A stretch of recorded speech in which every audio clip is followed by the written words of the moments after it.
بسم الله الرحمن الرحيم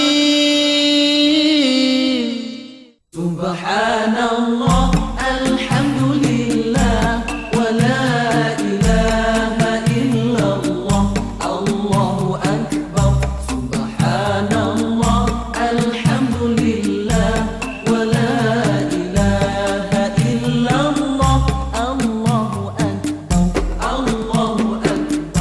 الله segala puji bagi Allah yang menjadikan kita semua ala Rasulillah wa ala alihi wa ashabihi al-faizin biridwanillah. Assalatu wassalamu alayka ya sayyidi ya Rasulullah. خذ بيدي قلت حيلتي أدركني يا رسول الله.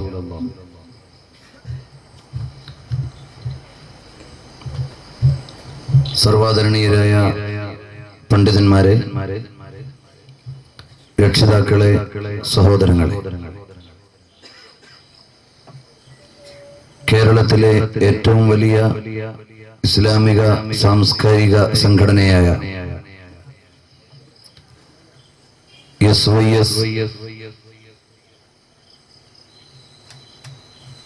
കേരളത്തിലെ ഏറ്റവും വലിയ ധാർമ്മിക വിപ്ലവ വിദ്യാർത്ഥി പ്രസ്ഥാനമായ SSF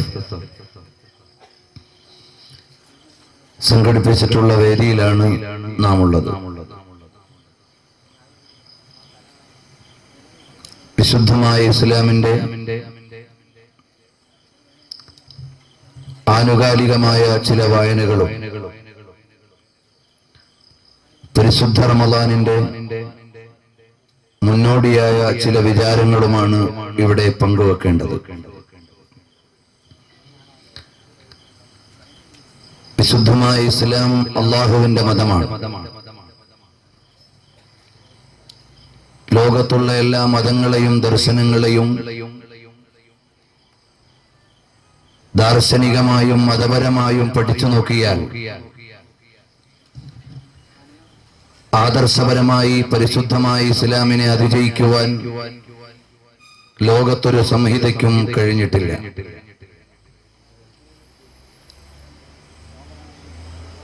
ലോകോത്തരമായി പല വിമർശനങ്ങളും പരിശുദ്ധമായ ഇസ്ലാമിനെതിരെ ഉയർന്നിട്ടുണ്ട്.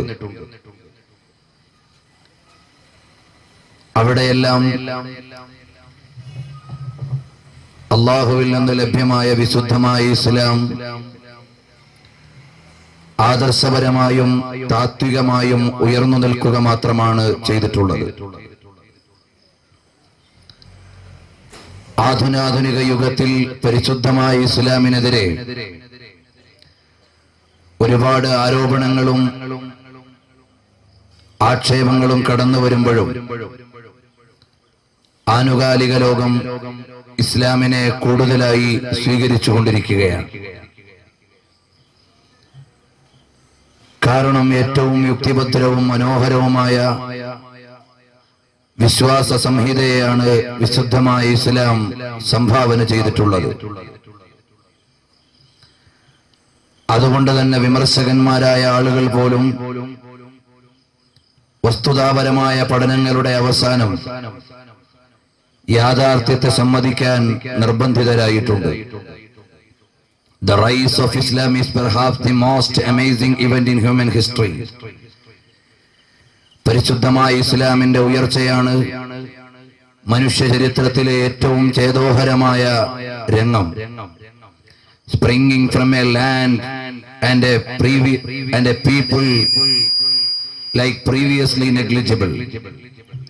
പ്രാഥമികമായി അവഗണിക്കപ്പെട്ടിരുന്ന ഒരു സമുദായത്തെയും ഒരു പ്രദേശത്തെയുമാണ് പ്രവാചകർ സല്ലല്ലാഹു അലൈഹി വസല്ലമ വിശുദ്ധമായ ഇസ്ലാമിലൂടെ, മഹിതമായ ഇസ്ലാമിക ദർശനത്തിലൂടെ മാനവിക ലോകത്തിന്റെ മുമ്പിലേക്ക് മാതൃകായോഗ്യരാക്കി മാറ്റിക്കൊണ്ടുവന്നത്. ഡെമോക്രാറ്റിക് പാർട്ടിയുടെ സ്ഥാനാർത്ഥി കൂടിയായിരുന്ന ഹിലാരി ക്ലിന്റൺ പരിശുദ്ധമായ ഇസ്ലാമിനെതിരെ ലോകോത്തരമായി സഞ്ചരിച്ച്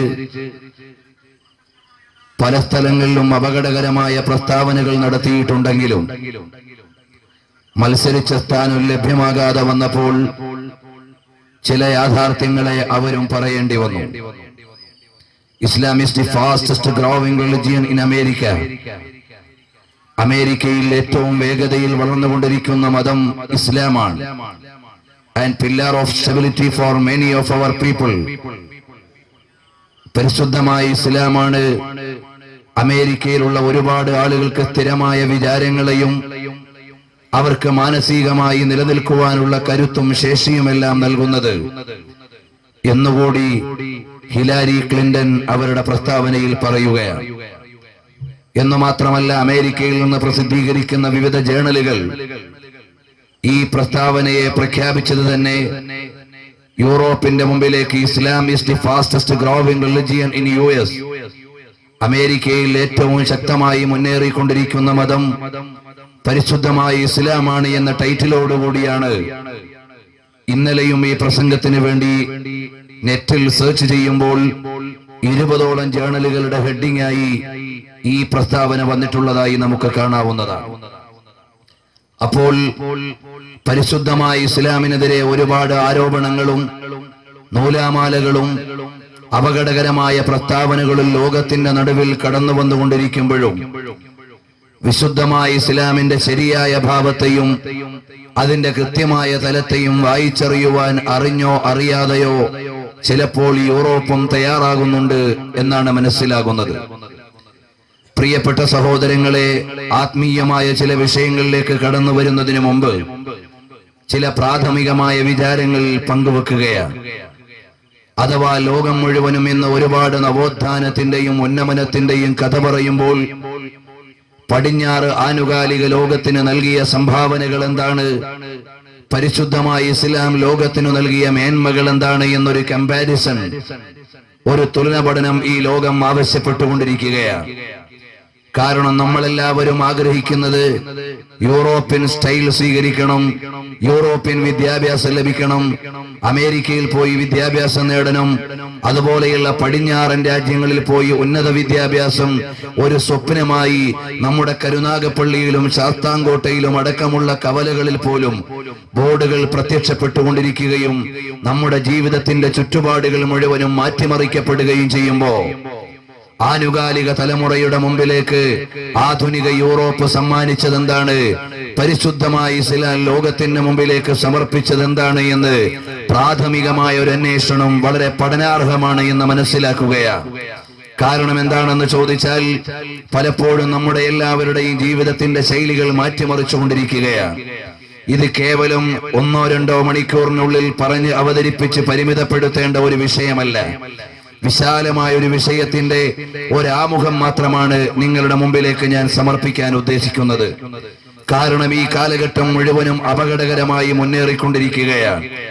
UKG വിദ്യാർത്ഥിനിയെ പീഡിപ്പിക്കുന്നത് 10 വയസ്സുകാരനായ ബാലൻ, 4 വയസ്സുകാരിയായ കൊച്ചു പെണ്ണിനെ കൊന്ന് ലൈംഗികമായി പീഡിപ്പിച്ച് കൊന്ന് ഇല്ലായ്മ ചെയ്ത് മരപ്പത്തിൽ കൊണ്ട് ഒളിച്ചു വെക്കുന്നത് ഒരു ബാലൻ. അതുപോലെ തന്നെ സ്വന്തം മകളെ കച്ചവടം ചെയ്ത് ജീവിക്കുന്ന പിതാവ്. ഇതുപോലെ ഓരോ ദിവസവും പത്രത്താളുകൾ മറിച്ചു നോക്കുമ്പോൾ അപകടകരവും വൃത്തികെട്ടതുമായ ഒരുപാട് വാർത്തകൾക്ക് മുമ്പിൽ മനുഷ്യൻ തലകുനിക്കുകയാണ്.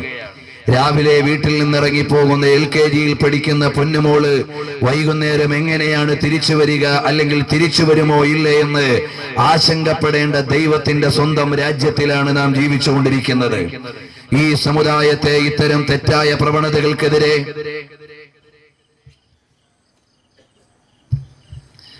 ഈ രാജ്യത്ത് നടമാടിക്കൊണ്ടിരിക്കുന്ന ഇത്തരം തെറ്റായ പ്രവണതകൾക്കെതിരെ കാര്യക്ഷമമായ ഒരു ബോധവൽക്കരണം നടത്താൻ ഇവിടെ ഏത് പ്രസ്ഥാനത്തിനാണ്, ഏത് വ്യവസ്ഥിതിക്കാണ് സാധിക്കുന്നത് എന്ന് ചോദിക്കേണ്ടിയിരിക്കുകയാണ്.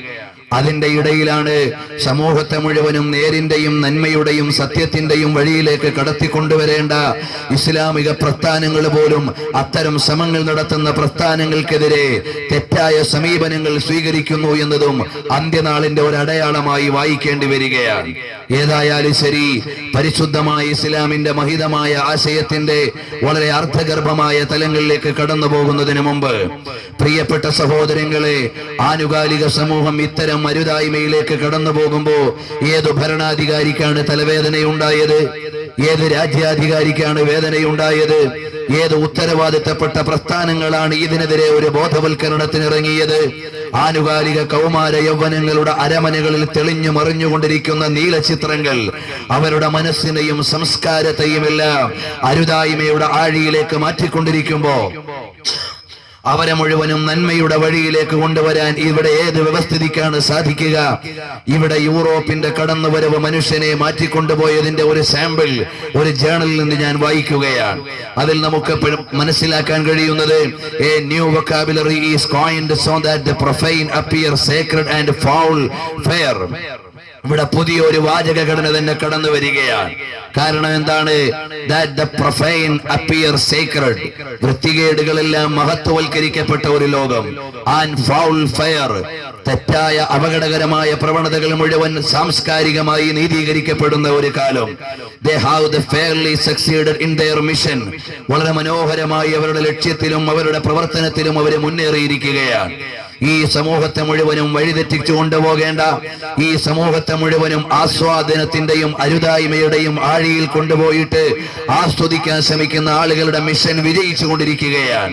Today the prostitutes are called sex workers. ഈ കാലഘട്ടത്തിൽ വ്യഭിചാരിണികളെ അറിയപ്പെടുന്നത്, അല്ലെങ്കിൽ വ്യഭിചാര വൃത്തി ചെയ്യുന്നവരെ അറിയപ്പെടുന്നത് ലൈംഗിക തൊഴിലാളികൾ എന്നാണ്.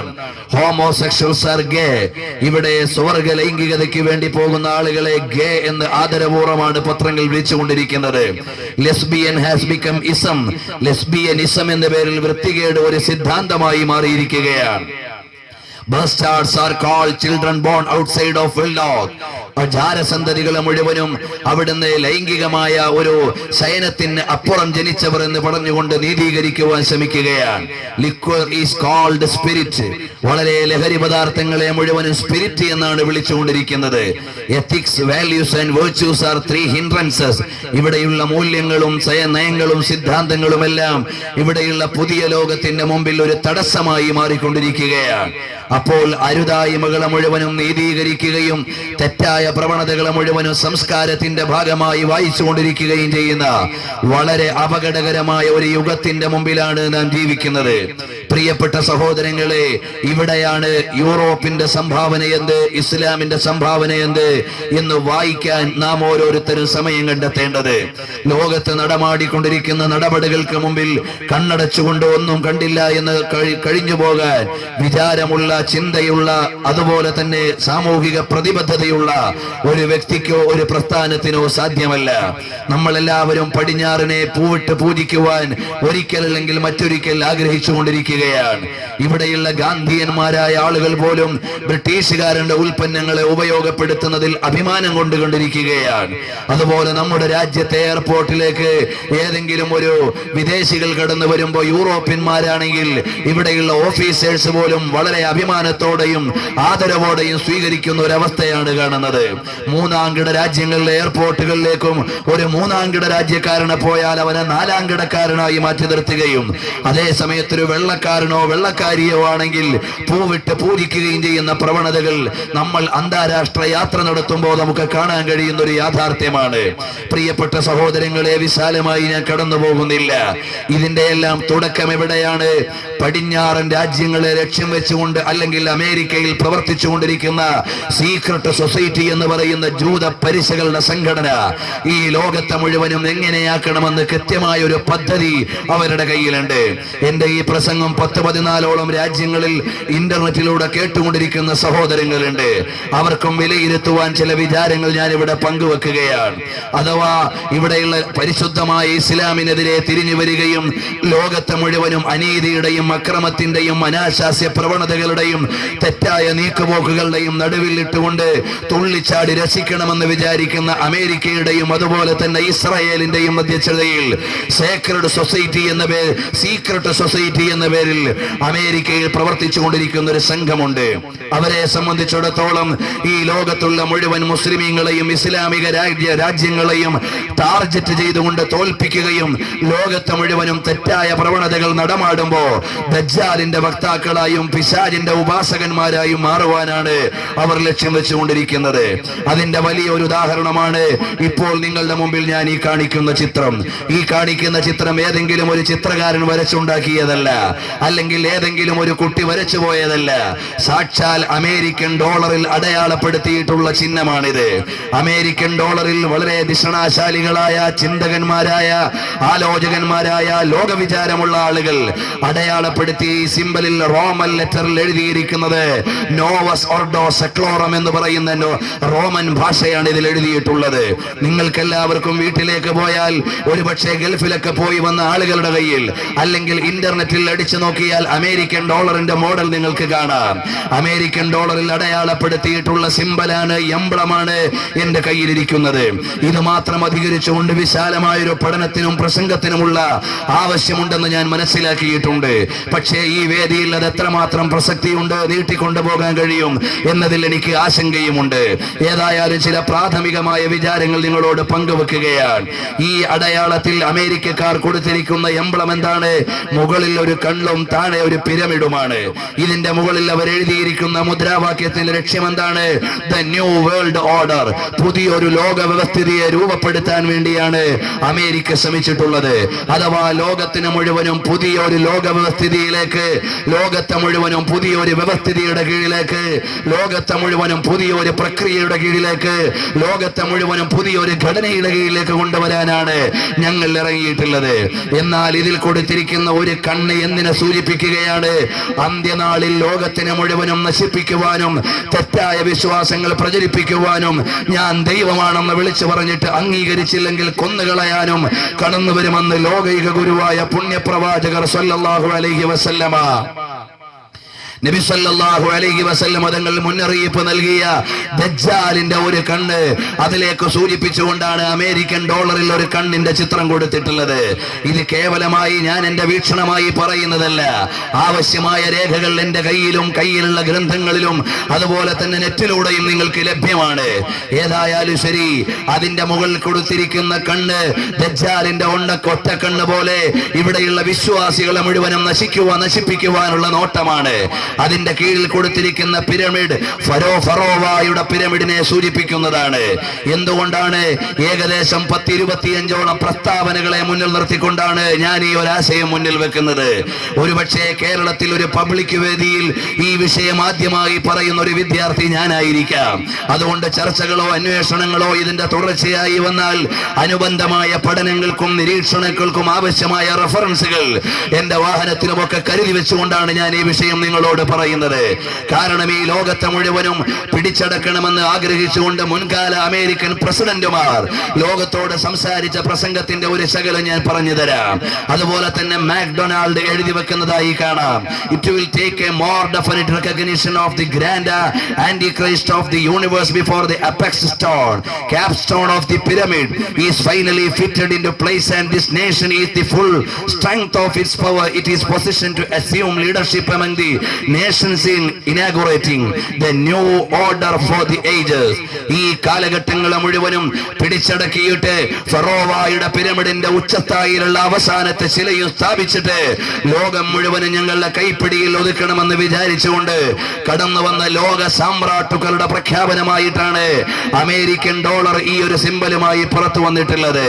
എന്നാൽ പ്രിയപ്പെട്ട സഹോദരങ്ങളെ, ഈ ലോകത്തേക്ക് യൂറോപ്യൻ സംസ്കാരം കടന്നു വന്നതിന് ശേഷം ലോകമാകമാനമുള്ള ആളുകൾ എങ്ങോട്ടാണ് സഞ്ചരിക്കുന്നതെന്ന് ചോദിച്ചാൽ ഇവിടെ പാവപ്പെട്ട ഗ്രാമീണൻ പോലും വിദേശ മദ്യത്തിന്റെ അഡിക്റ്റായി മാറിയത് പടിഞ്ഞാറ് പുറത്തുവിട്ട ഒരു സംസ്കാരത്തിന്റെ പ്രതീകമാണ്. അരമനകളുടെ അകത്തളങ്ങളിൽ സ്വകാര്യതയുടെ സമ്പന്നമായ കുടുംബജീവിതം നയിച്ചിരുന്ന സ്ത്രീരത്നങ്ങളെ തെരുവിലേക്ക് വലിച്ചിറക്കിയിട്ട് കേവലം ഉൽപ്പന്നങ്ങളായി അവതരിപ്പിക്കുന്നതിൽ ലോകത്ത് ഏറ്റവും കൂടുതൽ മുന്നോട്ട് നിന്ന രാജ്യമേതാ അല്ലെങ്കിൽ രാജ്യങ്ങൾ ഏതാന്ന് ചോദിച്ചാൽ ഒന്നാമതും രണ്ടാമതും മൂന്നാമതും പറയാനുള്ളത് യൂറോപ്പിന്റെ സംസ്കാരത്തെ ഏറ്റെടുത്ത ഒന്നാം കിട രാജ്യങ്ങളും രണ്ടാം കിട രാജ്യങ്ങളും മൂന്നാം കിട രാജ്യങ്ങളും അണ്ടർ ഡെവലപ്ഡ് കൺട്രികളും അവികസിത രാജ്യങ്ങളുമെല്ലാം ഇന്ന് ഒരുപാട് ദാരിദ്ര്യത്തിന്റെയും വേദനയുടെയും തീച്ചൂളയിലേക്ക് പോകാനുള്ള കാരണം മഹാത്മ്യങ്ങളെ പരിലാളിച്ചുകൊണ്ട് അരമനകളിൽ രാജാത്തികളെ പോലെ കഴിഞ്ഞിരുന്ന സ്ത്രീരത്നങ്ങളെ തെരുവിലേക്ക് വലിച്ചിറക്കി ഉൽപ്പന്നമാക്കുന്നതിൽ ലോകത്ത് മുന്നോട്ട് വന്ന സംസ്കൃതി ഏതാണെന്ന് ചോദിച്ചാൽ ഇപ്പോൾ പടിഞ്ഞാറ് മുമ്പിൽ മുമ്പിൽ വെക്കുന്ന സംസ്കൃതിയാണ്. ഇതിനെ മാത്രം വിശദീകരിച്ച് ഞാൻ കടന്നു പോകുന്നില്ല. രണ്ടാമതായി ഇവിടെയുള്ള ലോക ജനതയെ മുഴുവനും മദ്യത്തിന്റെയും മദ്യാസക്തിയുടെയും നടുവിലേക്ക് തള്ളിയിടാൻ ഏറ്റവും കൂടുതൽ ശ്രമിച്ച രാജ്യത്തിന്റെ സംസ്കാരം ഏതാണ്? ഏതെങ്കിലും ഒരു ഏഷ്യൻ രാജ്യമാണോ ഇവിടെ കള്ളു കുടിക്കാനും മദ്യപിക്കാനും അതുപോലെയുള്ള വൃത്തികേടുകൾ ചെയ്യാനും ലോകത്തെ വളർത്തിക്കൊണ്ടുവന്നത്? നമ്മളെല്ലാവരും പറയും അമേരിക്കൻ എഡ്യൂക്കേഷൻ, അമേരിക്കൻ മെയ്ഡ് സാധനങ്ങൾ, അല്ലെങ്കിൽ ബ്രിട്ടീഷ് മെയ്ഡ് സാധനങ്ങൾ. അമേരിക്കയിലോ യൂറോപ്പിലോ ഉണ്ടാക്കിയ സാധനങ്ങളെ മുഴുവനും നമ്മൾ വലിയ വാല്യൂബിളായി മൂല്യവത്തായി എടുത്തുകൊണ്ടിരിക്കുമ്പോ അത്തരം രാജ്യങ്ങൾ ലോകത്തിന്റെ മുമ്പിലേക്ക് സമ്മാനിച്ചത് മുഴുവനും വൃത്തികേടുകളാണ്, അരുതായ്മകളാണ് എന്ന് വിളിച്ചു പറയാതിരിക്കാൻ നിർവാഹമില്ല. എവിടെയാണ് ലോക രാജ്യങ്ങൾക്ക് മുമ്പിൽ നല്ല മൂല്യവത്തായ ഒരു സംഭാവന ചെയ്യാൻ ഏത് യൂറോപ്യൻ രാജ്യത്തിന് എപ്പോൾ കഴിഞ്ഞു എന്ന് നമുക്ക് ചോദിക്കേണ്ടതുണ്ട്.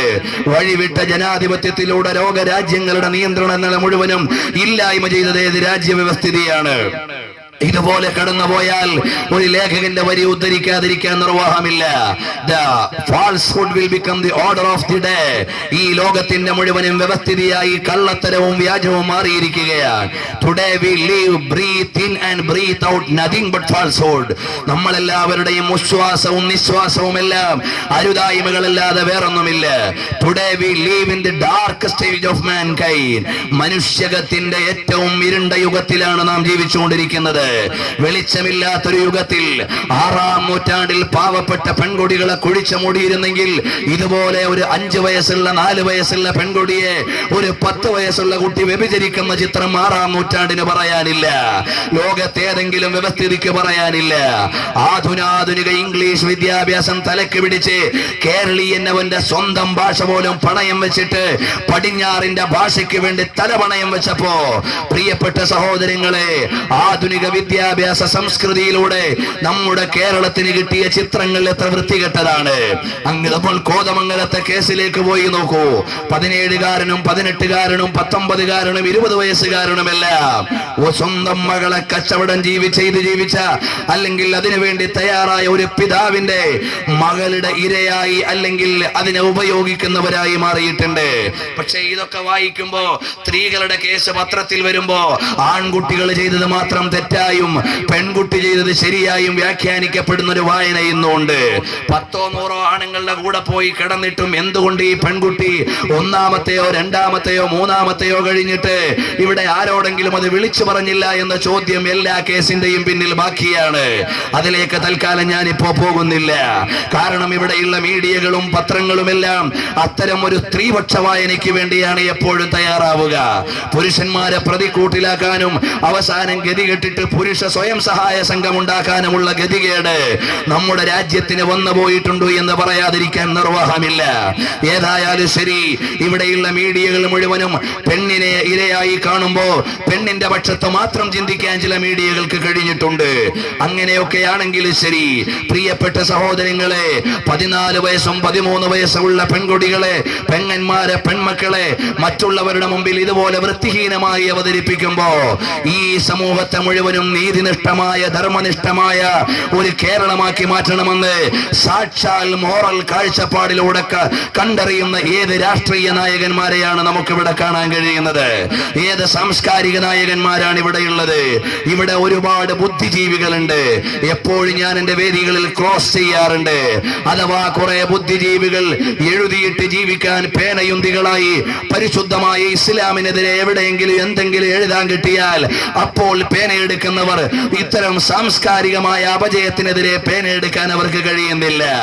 ഈ സമുദായത്തിന്റെ കുറെ അവാർഡുകളും ഭൂഷണങ്ങളും ഒക്കെ വാങ്ങി വീട്ടിലിരുന്ന് പേനയുന്തികളായി കഴിയുന്ന ബുദ്ധിജീവികൾ പലപ്പോഴും ഇത്തരം വൃത്തികേടുകൾക്കെതിരെ കാമാനിമിണ്ടാൻ അവർക്ക് കഴിഞ്ഞിട്ടില്ല. ചുരുക്കി പറയട്ടെ, ഇതുപോലെ ലോകം മുഴുവനും വൃത്തികേടുകളുടെയും അരുതായ്മയുടെയും വഴിയിലേക്ക് കൊണ്ടുവരുന്നതിൽ ഏറ്റവും വലിയ പങ്ക് വഹിച്ചത് അമേരിക്കൻ അധ്യക്ഷതയിലുള്ള യൂറോപ്യൻ സംസ്കാരമാണ് എന്ന് വിളിച്ചു പറയാതിരിക്കാൻ നിർവാഹമില്ല. അങ്ങനെ ലോകം ഇരുണ്ട യുഗത്തിലേക്ക് പോകുമ്പോ പ്രിയപ്പെട്ട സഹോദരങ്ങളെ, ആർണൽഡ് Toynbee, the well-known British historian, has noticed the civil pattern the evil pattern and wrote in his famous book Civilization on Trial. Civilization on Trial എന്ന പുസ്തകത്തിൽ ആർണോൾഡ് ടോയൻബി എഴുതുകയാണ്, the western civilization is aiming at nothing less than the incorporation of all of mankind in a single great society and a control of everything in the earth, air and sea. ലോകത്തെ മുഴുവനും സ്വന്തം പരിധിയിലേക്ക് കൊണ്ടുവന്ന് ഒരു കൈവിരൽ കൊണ്ട് നിയന്ത്രിക്കണമെന്നും ലോകാധികാരം മുഴുവനും ഞങ്ങളുടെ കയ്യിൽ കൊണ്ടുവന്ന് ലോകത്തുള്ള ആകാശവും ഭൂമിയും അതുപോലെ കടലും സംസ്കാരവുമെല്ലാം ഞങ്ങളുടെ കൈപ്പിടിയിൽ ഒതുക്കണമെന്ന് ആഗ്രഹിച്ചു കൊണ്ടുപോകുന്ന ഒരു ഏകാഗ്രബോധമുള്ള കേവലമായ അധികാരത്തിന്റെയും സ്വേച്ഛാധിപത്യത്തിന്റെയും ആളുകളാണ് സാക്ഷാൽ അമേരിക്കൻ അധ്യക്ഷതയിലുള്ള യൂറോപ്യൻ കാഴ്ചപ്പാടുകൾ. അവരെ സംബന്ധിച്ചിടത്തോളം സമാധാനപരമായ ഒരു ലോകം ഇവിടെ ആവശ്യമില്ല. മനുഷ്യന്മാരെ നിറയിലൂടെ മാത്രം ജീവിക്കണമെന്ന ചിന്തയില്ല. മനുഷ്യന്മാർ നീതിനിഷ്ഠമായ ജീവിതം നയിച്ചു കൊള്ളണമെന്ന് നിർബന്ധമില്ല. അതിന്റെ പേരിൽ ഇവിടെയുള്ള ജനങ്ങളെ മുഴുവനും മുഴുക്കുടിയന്മാരും മധ്യമത്തന്മാരുമാക്കി ലൈംഗികമായ വൃത്തികേടുകൾക്ക് അർദ്ധനഗ്നകളും മുക്കാൽ നഗ്നകളുമായി പെണ്ണുങ്ങളെ തെരുവിലിറക്കുന്നതിൽ യൂറോപ്യൻ രാജ്യങ്ങളെ പോലെ മുന്നിട്ട് നിന്ന രാജ്യമേതാ? ഇപ്പൊ ടെലിവിഷന്റെയും അതുപോലെ തന്നെ രാജ്യാന്തര ബന്ധങ്ങളുടെയും വിസ്തൃതികൾ കൂടി വന്നപ്പോ നമ്മുടെ കേരളത്തിലെ കൊച്ചു ഗ്രാമത്തിലെ പെമ്പിള്ളേരും ഇപ്പോൾ അവരുടെ മുക്കാൽ ഭാഗവും പഞ്ചായത്തിന് അവതരിപ്പിച്ചു കൊടുത്തിട്ടാണ് നടന്നുകൊണ്ടിരിക്കുന്നത്. അതിന്റെ പേരിലാണ് പെൺകുട്ടികളുടെ വസ്ത്രധാരണത്തിന്റെ അപകടകരമായ ശൈലി ഒരു പരിധിവരെ ലൈംഗികമായ കടന്നുകയറ്റത്തിന് കാരണമാകുന്നു എന്ന് ധൈര്യത്തോടെ പറയാൻ ഇവിടെ ഏത് സാംസ്കാരിക നായകനുണ്ട്? ഇവിടെയുള്ള പെമ്പിള്ളേർക്കെല്ലാം 2 മീറ്റർ തുണി മേടിച്ച് കുപ്പായം അടിച്ചു കൊടുത്താൽ ഒരു പരിധിവരെ ഇവിടെയുള്ള ലൈംഗികമായ കുറ്റകൃത്യങ്ങൾ നിയന്ത്രിക്കാൻ കഴിയുമെന്ന് ധൈര്യത്തെ എഴുതാൻ ഒരു ബുദ്ധിജീവിയുമില്ല. എവിടെയും പെണ്ണിന്റെ പക്ഷത്ത് നിന്നുകൊണ്ട് മാത്രം അവൾ പീഡിപ്പിക്കപ്പെടുന്നു എന്ന് വിളിച്ചു പറയാൻ മാത്രം, അല്ലെങ്കിൽ അവൾക്ക് 50% സംവരണം കൊടുത്ത പെൺപിള്ളേരെല്ലാം ഇനി നാളെ മുതൽ നല്ലപോലെ ജീവിച്ചുകൊള്ളുമെന്നാണ് വിചാരിച്ചത്. സംവരണത്തിന്റെ കോട്ടകൾ കൂടുന്തോറും ഇവിടെ സ്ത്രീകളുടെ പീഡനമാണ് കൂടിക്കൊണ്ടിരിക്കുന്നത് എന്ന് വായിക്കാൻ ഇവിടെ ആരുമില്ല. ഏതായാലും പറയട്ടെ, യൂറോപ്പിന്റെ മുഴുവനും ലക്ഷ്യം ഈ ലോകത്തെ മുഴുവനും കുട്ടിച്ചാറാക്കിയിട്ട് ഈ ലോകത്തെ മുഴുവനും നശിപ്പിച്ചിട്ട് അതിന്റെ മുമ്പിൽ ആനന്ദ നൃത്തം ചെയ്യലാണ്. അതുകൊണ്ടാണ് മുൻ അമേരിക്കൻ പ്രസിഡന്റ് പറഞ്ഞു, ഈ ലോകത്തെ മുഴുവനും ഒരു യുദ്ധഭൂമിയാക്കി മാറ്റിയെങ്കിലേ നമുക്കിവിടെ കച്ചവടം നടക്കുകയുള്ളൂ. അതുകൊണ്ടാണ് അദ്ദേഹം എഴുതി വെച്ചതായി നമുക്ക് കാണാം. വിൻസെന്റ് ചർച്ചിൽ എഴുതുന്നു, for a long time I have believed that our best entrance into war would be by way of Japan.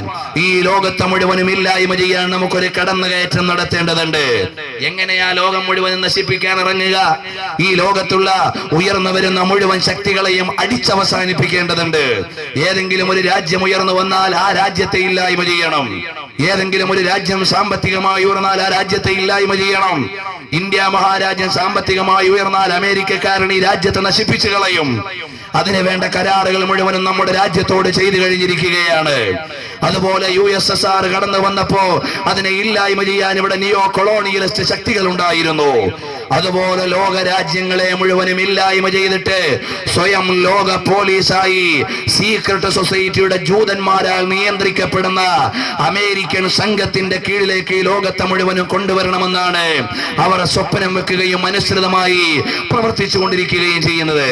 അതിന്റെ ഭാഗമായിട്ടാണ് ജപ്പാനിൽ ഹിരോഷിമയിലും നാഗസാക്കിയിലും ബോംബ് വർഷം നടത്തിയപ്പോ അവിടെ നിന്ന് ഇപ്പോഴും ജനിച്ചുകൊണ്ടിരിക്കുന്ന മക്കൾ, പാവപ്പെട്ട മക്കൾ മുഴുവനും അഥവാ വൈകല്യങ്ങൾ സംഭവിച്ചവരായോ മാറാരോഗത്തിന്റെ അടിമകളായോ ഒരുപാട് തെറ്റിന്റെ ആളുകളായോ വന്നുകൊണ്ടിരിക്കുകയാണ്. അങ്ങനെ ഹിരോഷിമയിലൂടെ തുടക്കം കുറിച്ച യുദ്ധം ലോക സംസ്കൃതികൾക്ക് മുഴുവനും എതിരെ ഉയരാൻ ശ്രമിച്ചു. മുഖ്യ ശത്രുവായി യൂറോപ്പ് കണ്ടത് ഇസ്ലാമിനെയാണ്. അതുകൊണ്ട് മുസ്ലിം സൊസൈറ്റിയുടെ ഇടയിൽ എവിടെയൊക്കെ അഭിപ്രായ വ്യത്യാസം ഉണ്ടാക്കാമോ അവിടെയെല്ലാം അഭിപ്രായ വ്യത്യാസം ഉണ്ടാക്കാൻ യൂറോപ്പ് ശ്രമിച്ചു. അതിന്റെ ഭാഗമായിട്ടാണ് ഒരു സമയത്ത് സദ്ദാം ഹുസൈൻ എന്ന് പറയുന്ന ഇറാഖിന്റെ ഭരണാധികാരിയോട് പറഞ്ഞു, കുവൈത്തിനെ വെറുതെ കടത്താൻ പാടില്ല, അവിടെയുള്ള പെട്രോൾ എല്ലാം പിടിച്ചെടുക്കണം. സദ്ദാം ഹുസൈൻ എന്ന് പറയുന്ന ധീരനായ ഭരണാധികാരി ഒരുപക്ഷെ അവിവേകം കൊണ്ടോ കൂടുതൽ വിചാരിക്കാത്തത് കൊണ്ടോ അയാൾ കുവൈത്ത് എന്ന് പറയുന്ന രാജ്യത്തിലേക്ക് അധിനിവേശത്തിന് ശ്രമിച്ചപ്പോ ഇപ്പുറത്ത് നിന്നുകൊണ്ട് സാക്ഷാൽ ജൂതന്മാരുടെ ചാരപ്പണിയെടുത്ത ഈ ക്രൈസ്തവ യൂറോപ്പ് വിളിച്ചു പറഞ്ഞു, അമേരിക്ക വിളിച്ചു പറഞ്ഞു, ഹലോ മിസ്റ്റർ കുവൈത്തിലെ ഭരണാധികാരി, ഞങ്ങൾ സഹായിച്ചോളാം. അങ്ങനെ സഹായിക്കാൻ ഇറങ്ങിയിട്ട് സദ്ദാം ഹുസൈനെ വളർത്തിക്കൊണ്ടുവന്നതും ലോകത്തെ ശക്തിയാക്കി കാഴ്ചവെച്ചതും കുവൈത്തിനെ അധിനിവേശത്തിന് പ്രോത്സാഹിപ്പിച്ചതും അതുപോലെ കുവൈത്തിലേക്ക് കടന്നു വന്നപ്പോൾ ഇല്ലായ്മ ചെയ്യാൻ അറബ് രാജ്യങ്ങളിലേക്ക് ഷട്ടിലുകൾ തുറക്കാനായിരുന്നു യഥാർത്ഥത്തിൽ കുവൈത്ത് ഇറാഖ് വാറിന് അവസ്ഥയുണ്ടാക്കിയത്. പ്രിയപ്പെട്ട സഹോദരങ്ങളെ, പിന്നെയും സദ്ദാം ഹുസൈൻ എന്ന് പറയുന്ന ഭരണാധികാരി യൂറോപ്യൻ പ്രവണതകൾക്കെതിരെ ശക്തമായി സമ്മർദ്ദം ചെലുത്തുന്നയാൾ, അയാളെ ആ രാജ്യത്തില്ലായ്മ ചെയ്യണമെങ്കിൽ അവിടുത്തെ റിലീജിയസ് ഗ്രൂപ്പുകളെ പിടിക്കണമെന്ന് അവർ മനസ്സിലാക്കി. അതിന്റെ പേരിലാണ് അവിടെ ഷിയ സുന്നി വിചാരങ്ങളെ ഉയർത്തിപ്പിടിക്കുകയും അവസാനം സദ്ദാം ഹുസൈൻ എന്ന് പറയുന്ന ധീരനായ ഒരു ഭരണാധികാരിയെ കഴുകിലേറ്റി കൊന്നുകളഞ്ഞപ്പോൾ കുലുങ്ങി ചിരിച്ച യൂറോപ്പ് സദ്ദാമിനെ രംഗത്ത് കൊണ്ടുവന്നതാരാണ്? ഇറാഖിന്റെ ഭരണാധികാരിയാക്കിയതാരാണ്? കുവൈത്തിനെതിരെ തിരിച്ചതാരാണ്? അവസാനം അയാളെ കഴുകിലേറ്റിയതാരാണ്? വളർത്തിക്കൊണ്ടുവന്ന് നശിപ്പിച്ചു കളഞ്ഞിട്ട് കുലുങ്ങിച്ചിരിച്ച് അതുൽ ലോക മുസ്ലിമീങ്ങളുടെ വിരിമാറിലേക്ക് അമ്പെയ്യുന്ന വിധത്തിൽ പരിശുദ്ധമായ അറഫാ ദിനത്തിന്റെ അന്ന് പുണ്യമായി വിശ്വസിക്കുന്ന ദിവസത്തിൽ മുസ്ലിം ലോകത്തിന്റെ വിരിമാറിലേക്ക് ഒരു അമ്പ് കൂടിയാകട്ടെ എന്ന് വിചാരിച്ച് സദ്ദാം ഹുസൈനെ കൊലക്കയറിലേക്ക് കയറ്റിയിട്ട് കൊന്നുകളയുമ്പോ, ഇത് പറയുമ്പോ ഞാൻ സദ്ദാം ഹുസൈനെ മുഴുവൻ തിയോളജി അംഗീകരിക്കുന്ന ആളൊന്നും അല്ല. കാരണം അദ്ദേഹത്തിന്റെ മതപരമായ കാഴ്ചപ്പാടുകളെ കുറിച്ച് കൂടുതൽ എനിക്കറിയില്ലെങ്കിലും അതിനെല്ലാം നീതീകരിക്കുവാനോ ന്യായീകരിക്കുവാനോ അദ്ദേഹത്തിന്റെ മൂവ്മെന്റ്സുകൾ മുഴുവൻ സത്യമാണെന്ന് പറയാനോ ഞാനില്ല. പക്ഷേ സദ്ദാം ഹുസൈൻ എന്ന് പറയുന്ന മുസ്ലിം പേരുള്ള ഒരു ഭരണാധികാരിയെ ഇല്ലായ്മ ചെയ്തിട്ട് യൂറോപ്പ് കുലുങ്ങി തിരിച്ചപ്പോ അവർ ഒരു ശ്രമത്തിൽ അവിടെ വിജയിക്കുകയായിരുന്നു. രണ്ടാമതായി അവരെ ശ്രമിച്ചു ഒസാമ ബിൻ ലാദൻ. ഇന്ന് ഒസാമ ബിൻ ലാദൻ ഒരു കേവലം പുകമറയായി നിലനിൽക്കുകയാണ്. ഉസാമ ബിൻ ലാദന് വേണ്ടത്ര പരിശീലനം കൊടുത്തതാരാ? സദ്ദാം ഹുസൈന് ആയുധം കൊടുത്തത് അമേരിക്കയാണെങ്കിൽ ഉസാമയ്ക്ക് അഭ്യാസം കൊടുത്തത് അമേരിക്കയായിരുന്നു. ആയുധവും അഭ്യാസവും കൊടുത്ത മുസ്ലിം ലോകരാജ്യങ്ങളെ മുഴുവനും അതിന്റെ പേരിൽ വേട്ടയാടാമെന്ന് വിചാരിച്ചുകൊണ്ട് കടന്നു വന്നു. ഒസാമ ബിൻ ലാദൻ പാകിസ്ഥാനിലാണ്, അഫ്ഗാനിസ്ഥാനിലാണ്, ഉസ്ബെക്കിസ്ഥാനിലാണ്, കസാക്കിസ്ഥാനിലാണ്. അങ്ങനെ ഓരോ സ്ഥാനവും അദ്ദേഹത്തിന്റെ സ്ഥാനമായി നിർണയിച്ചു. അതിനെല്ലാം ഉള്ള തെളിവുകൾ എന്താ? അമേരിക്കൻ പ്രസിഡന്റിന് തോന്നുകയാണ് ഇന്ന് ഒസാമ ബിൻ ലാദൻ ബോംബെയിൽ ഇരിക്കണമെന്ന് വിചാരിച്ച പിറ്റേന്ന് ഇവിടെയുള്ള പത്രങ്ങളെല്ലാം എഴുതും ഒസാമ ബിൻ ലാദൻ ബോംബെയിലുണ്ടെന്ന്. അതിനെതിരെ ചോദ്യം ചെയ്യാൻ ഇവിടെ കൃത്യമായ ന്യായ ശബ്ദങ്ങളില്ല. ഇവിടെ ഏതെങ്കിലും രാജ്യങ്ങൾക്ക് ചങ്കൂറ്റമില്ല. അവസാനം പറയട്ടെ, ഒസാമ ബിൻ ലാദനെ വളർത്തിക്കൊണ്ടുവരികയും ആവശ്യമായ ആയുധങ്ങൾ കൊടുത്ത് പോറ്റിക്കൊണ്ടുവരികയും ഒസാമ ബിൻ ലാദനെ ഒരിക്കൽ മരിപ്പിക്കുകയും പിന്നെ ജനിപ്പിക്കുകയും ചെയ്ത US എന്ന് പറയുന്ന അമേരിക്ക. പിന്നീട് വന്നു ഇപ്പോൾ ഭരിച്ചുകൊണ്ടിരിക്കുന്ന ബറാക് ഒബാമ. അയാൾക്ക് വേണമെങ്കിൽ ഭരണാധികാരമേറ്റതിന്റെ കുറച്ച് ദിവസം കഴിയുമ്പോ അദ്ദേഹത്തിന്റെ ഔദ്യോഗികത ഉപയോഗിച്ചുകൊണ്ട് ഫലസ്തീനിൽ വെടിനിർത്തൽ പ്രഖ്യാപിക്കാമായിരുന്നു. കഴിഞ്ഞില്ല.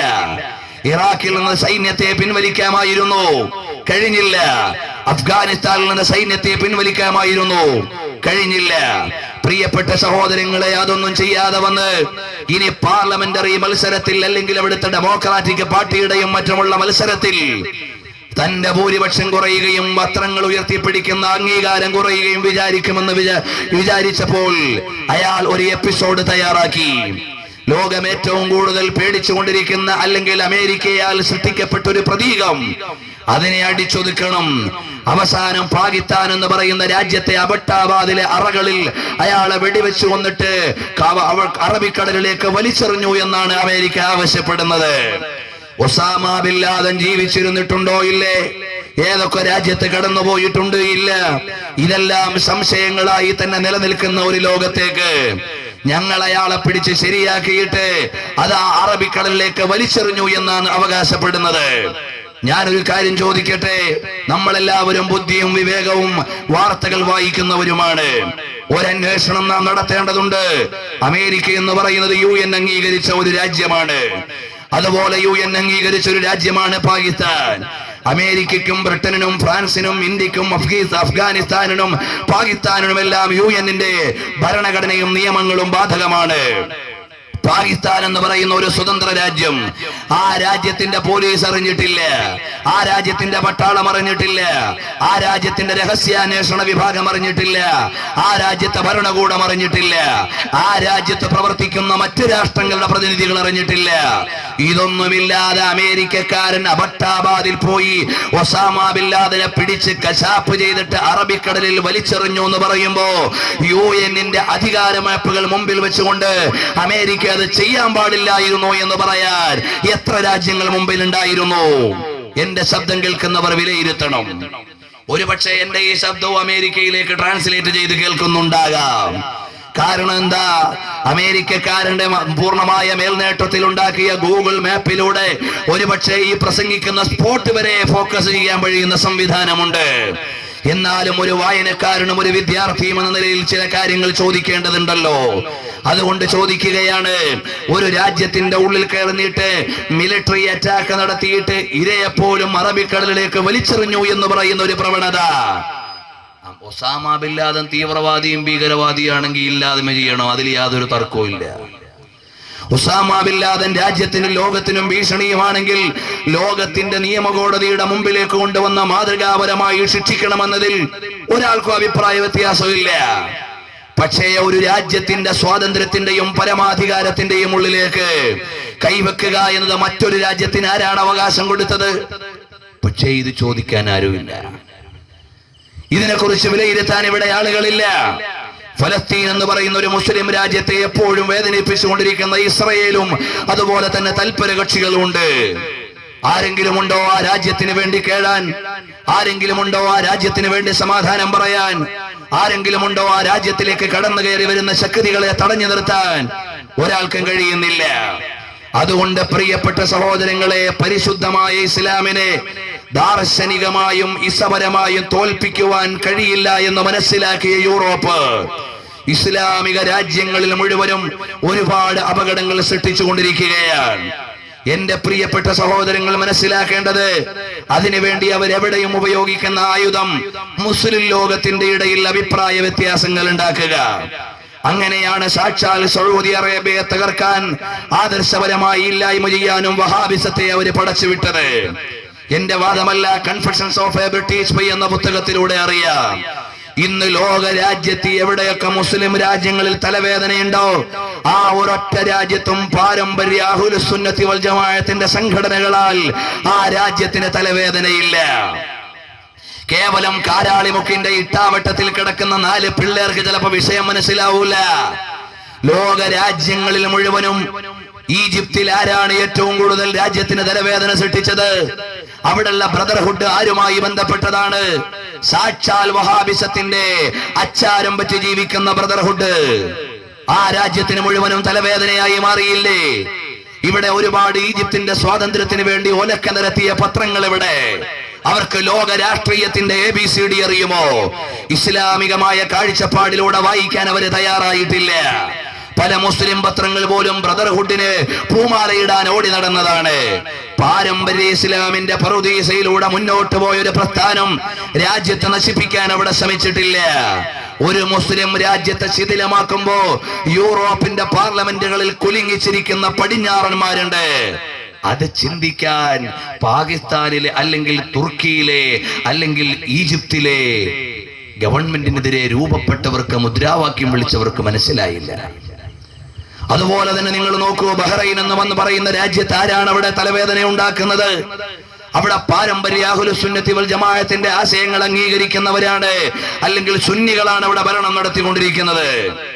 ന്യൂനപക്ഷം വരുന്ന സുന്നികൾ ഭൂരിപക്ഷം വരുന്ന ഷിയാക്കൾക്ക് അലോസരമില്ലാതെ ജീവിക്കാനും സമാധാനപരമായി മുന്നോട്ട് പോകാനും എല്ലാം ചെയ്തു കൊടുത്തിട്ടുണ്ട്.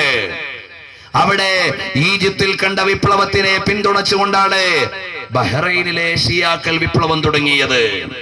യാദൃച്ഛികമായി അവരുടെ വിപ്ലവത്തിന്റെ കൊടുമ്പിരി കൊള്ളുന്ന സമയങ്ങളിൽ ആ രാജ്യത്ത് പോകാൻ എനിക്ക് അവസരം ലഭിച്ചിട്ടുണ്ട്. ബഹ്റൈനിലേക്ക് എത്തുന്ന സമയത്ത് റബീഉൽ അവ്വലിന്റെ പ്രോഗ്രാമിനെത്തുമ്പോ അവിടെ റോഡുകളിൽ ടാങ്കർ നിരന്ന സമയമായിരുന്നു. ഏതായാലും ശരി, പ്രിയപ്പെട്ട സഹോദരങ്ങളെ, ആ രാജ്യത്ത് സമാധാനപരമായ ഒരു ഇസ്ലാമിക രാജ്യത്തിന് മുന്നോട്ട് പോകാൻ കഴിയാത്ത അവസ്ഥ ഉണ്ടാക്കിയതാരാ? പാരമ്പര്യ ഇസ്ലാമിനെതിരെ തിരിഞ്ഞവരാണ്. സൗദി അറേബ്യ എന്ന് പറയുന്ന രാജ്യത്ത് വഹാബിസം ഉണ്ടെങ്കിലും അവിടുത്തെ ഗവൺമെന്റ് ആ വഹാബിസത്തെ സപ്പോർട്ട് ചെയ്യുന്നില്ല. അവിടെ പണ്ട് തുർക്കി ഖിലാഫത്തിന്റെ കീഴിൽ നിന്ന് കിട്ടിയതിന്റെ പേരിൽ മതപരമായ ചില അവകാശങ്ങൾ ആലു ഷെയ്ഖ് എന്ന് പറയുന്ന വഹാബി കുടുംബത്തിന് നൽകിയിട്ടുണ്ട്. എന്നതൊഴിച്ചാൽ അവിടുത്തെ ഗവൺമെന്റ് ലോക നേതാവായ പുണ്യപ്രവാചകർ സല്ലല്ലാഹു അലൈഹി വസല്ലം തങ്ങളുടെ ഖബർ ഷരീഫിന്റെ മുമ്പിൽ പോയി നിന്നിട്ട് അള്ളാന്റെ ഹബീബിനോട് അഭിമുഖമായി ദുആ ചെയ്യുന്ന അബ്ദുള്ള രാജാവിന്റെ ചിത്രം നിങ്ങൾ എല്ലാവരും നെറ്റിലൂടെ കണ്ടിട്ടുണ്ട്. എന്നാൽ ആ രാജ്യത്തെ മുഴുവനും അപകടകരമായ വിശ്വാസത്തിലേക്ക് കൊണ്ടുവരാൻ ആലു ഷെയ്ഖ് ശ്രമിച്ചിട്ടുണ്ടെന്നത് ശരിയാണ്. എന്നാൽ അവിടെയും ഇപ്പോൾ അങ്ങ് ദമാമിന്റെയും ഖത്തീഫിന്റെയും ഒക്കെ ഭാഗങ്ങളിൽ രാജ്യത്തെ ഭരണകൂടത്തിനെതിരെ വിപ്ലവവുമായി കടന്നു വരുന്നത് ആരാ? അവിടുത്തെ ന്യൂനപക്ഷം വരുന്ന ഷിയാക്കളാണ്.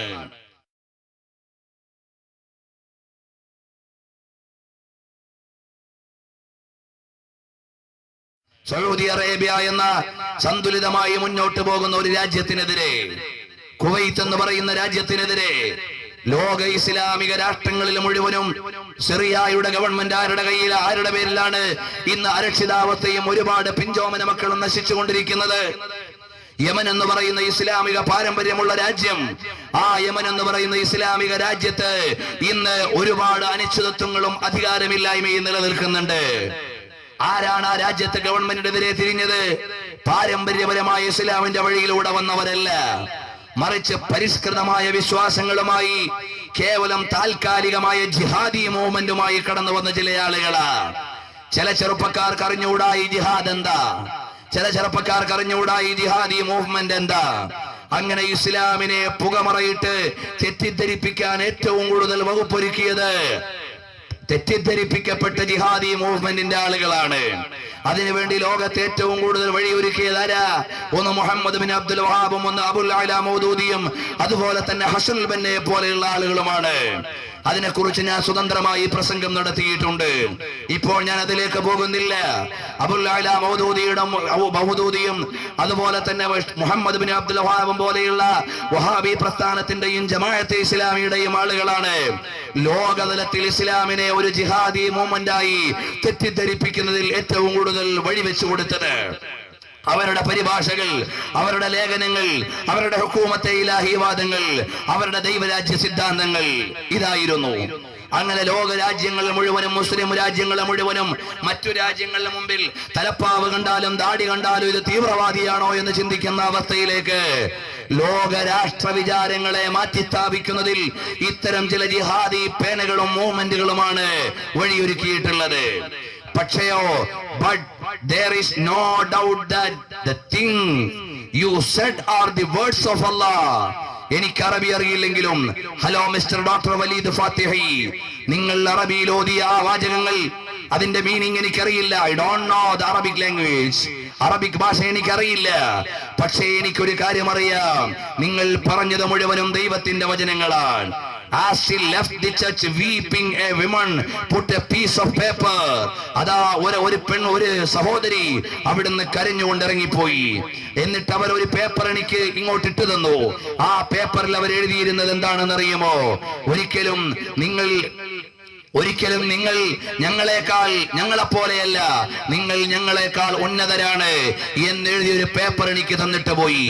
ഒരുപാട് ക്രൈസ്തവ ലോകം അവിടെ നിന്നുകൊണ്ട് കരഞ്ഞിട്ട് പരിശുദ്ധമായ ഖുർആനെ അത്ഭുതത്തോടുകൂടി കേൾക്കുകയും ഇസ്ലാമിലേക്ക് കടന്നു വരികയും ചെയ്തു. ഇനിയും നമുക്ക് നോക്കാം, പരിശുദ്ധമായ ഇസ്ലാമിലേക്ക് കടന്നു വന്ന എത്ര ആളുകളാണ് എന്ന് വിശാലമായി ആ പുസ്തകം വിശദീകരിക്കുന്നുണ്ട്. അമേരിക്കയിൽ 4% ഉണ്ടായിരുന്ന മുസ്ലിം ഏറ്റവും കൂടുതൽ 8% ഡബിൾ പോപ്പുലേഷനായി മാറുകയായിരുന്നു. 9/11 ശേഷം അഥവാ വേൾഡ് ട്രേഡ് സെന്റർ ആക്രമണം മുസ്ലിം ലോകത്തെ ലോകരാഷ്ട്രങ്ങൾ മുഴുവൻ പ്രതിയാക്കാൻ വേണ്ടി ചെയ്തതായിരുന്നു.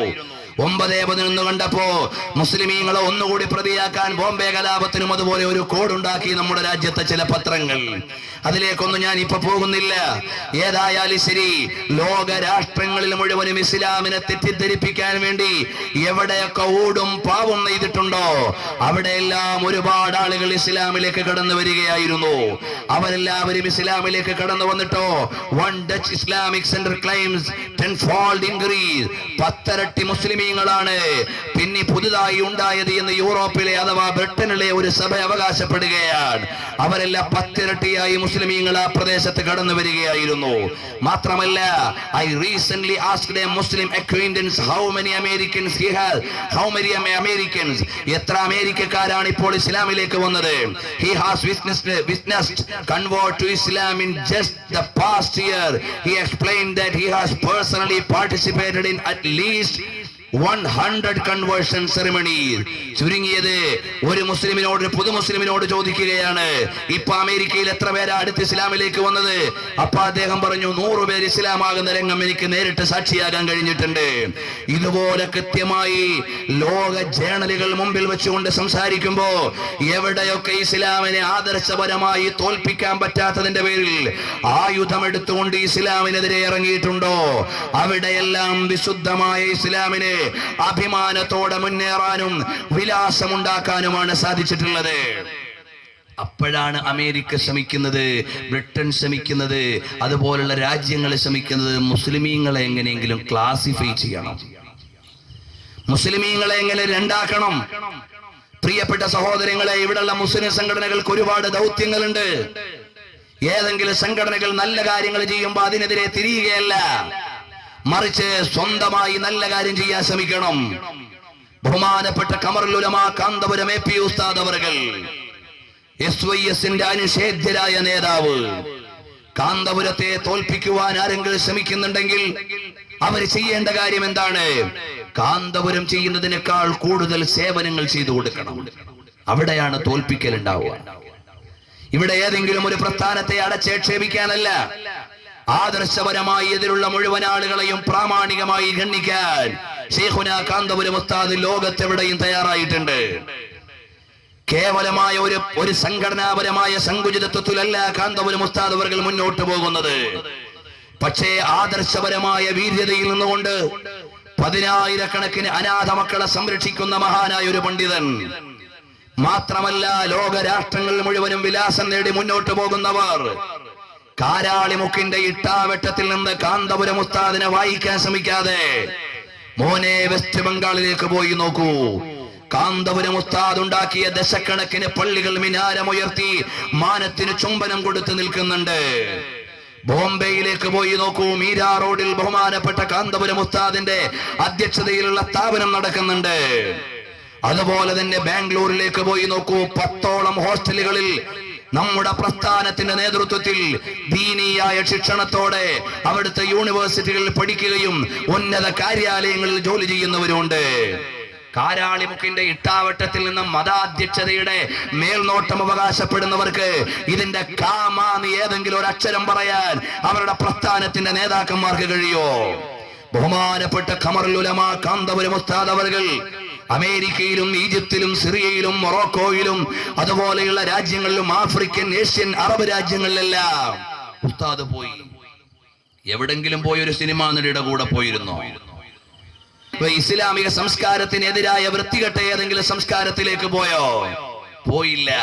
ഞങ്ങൾക്ക് ഇസ്ലാമും വിഷയമല്ല, സുന്നത്ത് ജമാഅത്തും വിഷയമല്ല, ഞങ്ങൾക്ക് വേദി കിട്ടിയാൽ മതി എന്നും പറഞ്ഞ് നടക്കുന്ന ചില നേതാക്കന്മാരെ തലയിൽ വെച്ചിട്ട് ലോകോത്തര പ്രമുഖന്മാരായ നേതാക്കന്മാരെ മറച്ചു പിടിക്കാമെന്ന് ശ്രമിച്ചിട്ട് കാര്യമില്ല. ഇതെന്താണ് ഞാൻ പറയേണ്ടി വരുന്നത്? വളരെ സങ്കടമുണ്ട് പ്രിയപ്പെട്ടവരെ. ഞങ്ങളുടെ SYS, SSF അതുപോലെയുള്ള ഈ പ്രാസ്ഥാനിക കുടുംബം ഇവിടെ സമൂഹത്തിന്റെ നന്മയ്ക്ക് വേണ്ടിയല്ലാതെ എന്തിനു വേണ്ടിയാണ് ഇറങ്ങിയിട്ടുള്ളത്? ഞങ്ങൾക്ക് തീവ്രഭാവമുണ്ടെന്ന് പറയുന്നുണ്ടെങ്കിൽ അത് ആദർശത്തിലാണ്. അതിനെയും അയച്ചുവിടാൻ ഞങ്ങൾ തയ്യാറല്ല. മറിച്ച് അള്ളാഹുവിന്റെ ദീനിനെതിരെ എവിടെങ്കിലും ഒരു ശബ്ദം ഉയരുമ്പോ നബി സല്ലല്ലാഹു അലൈഹി വസല്ലം തങ്ങൾ മദീന മുനവ്വറയിൽ നിന്ന് പഠിപ്പിച്ചു തന്ന 20 റക്അത്ത് തറാവീഹിനെതിരെ പള്ളികളും പാടങ്ങളും പ്രസ്താവനകളും ലേഖനങ്ങളും വരുമ്പോ അതിനെ കൃത്യമായി പ്രമാണബദ്ധമായി സംസാരിക്കാൻ തയ്യാറായ പണ്ഡിതന്മാരാരാ?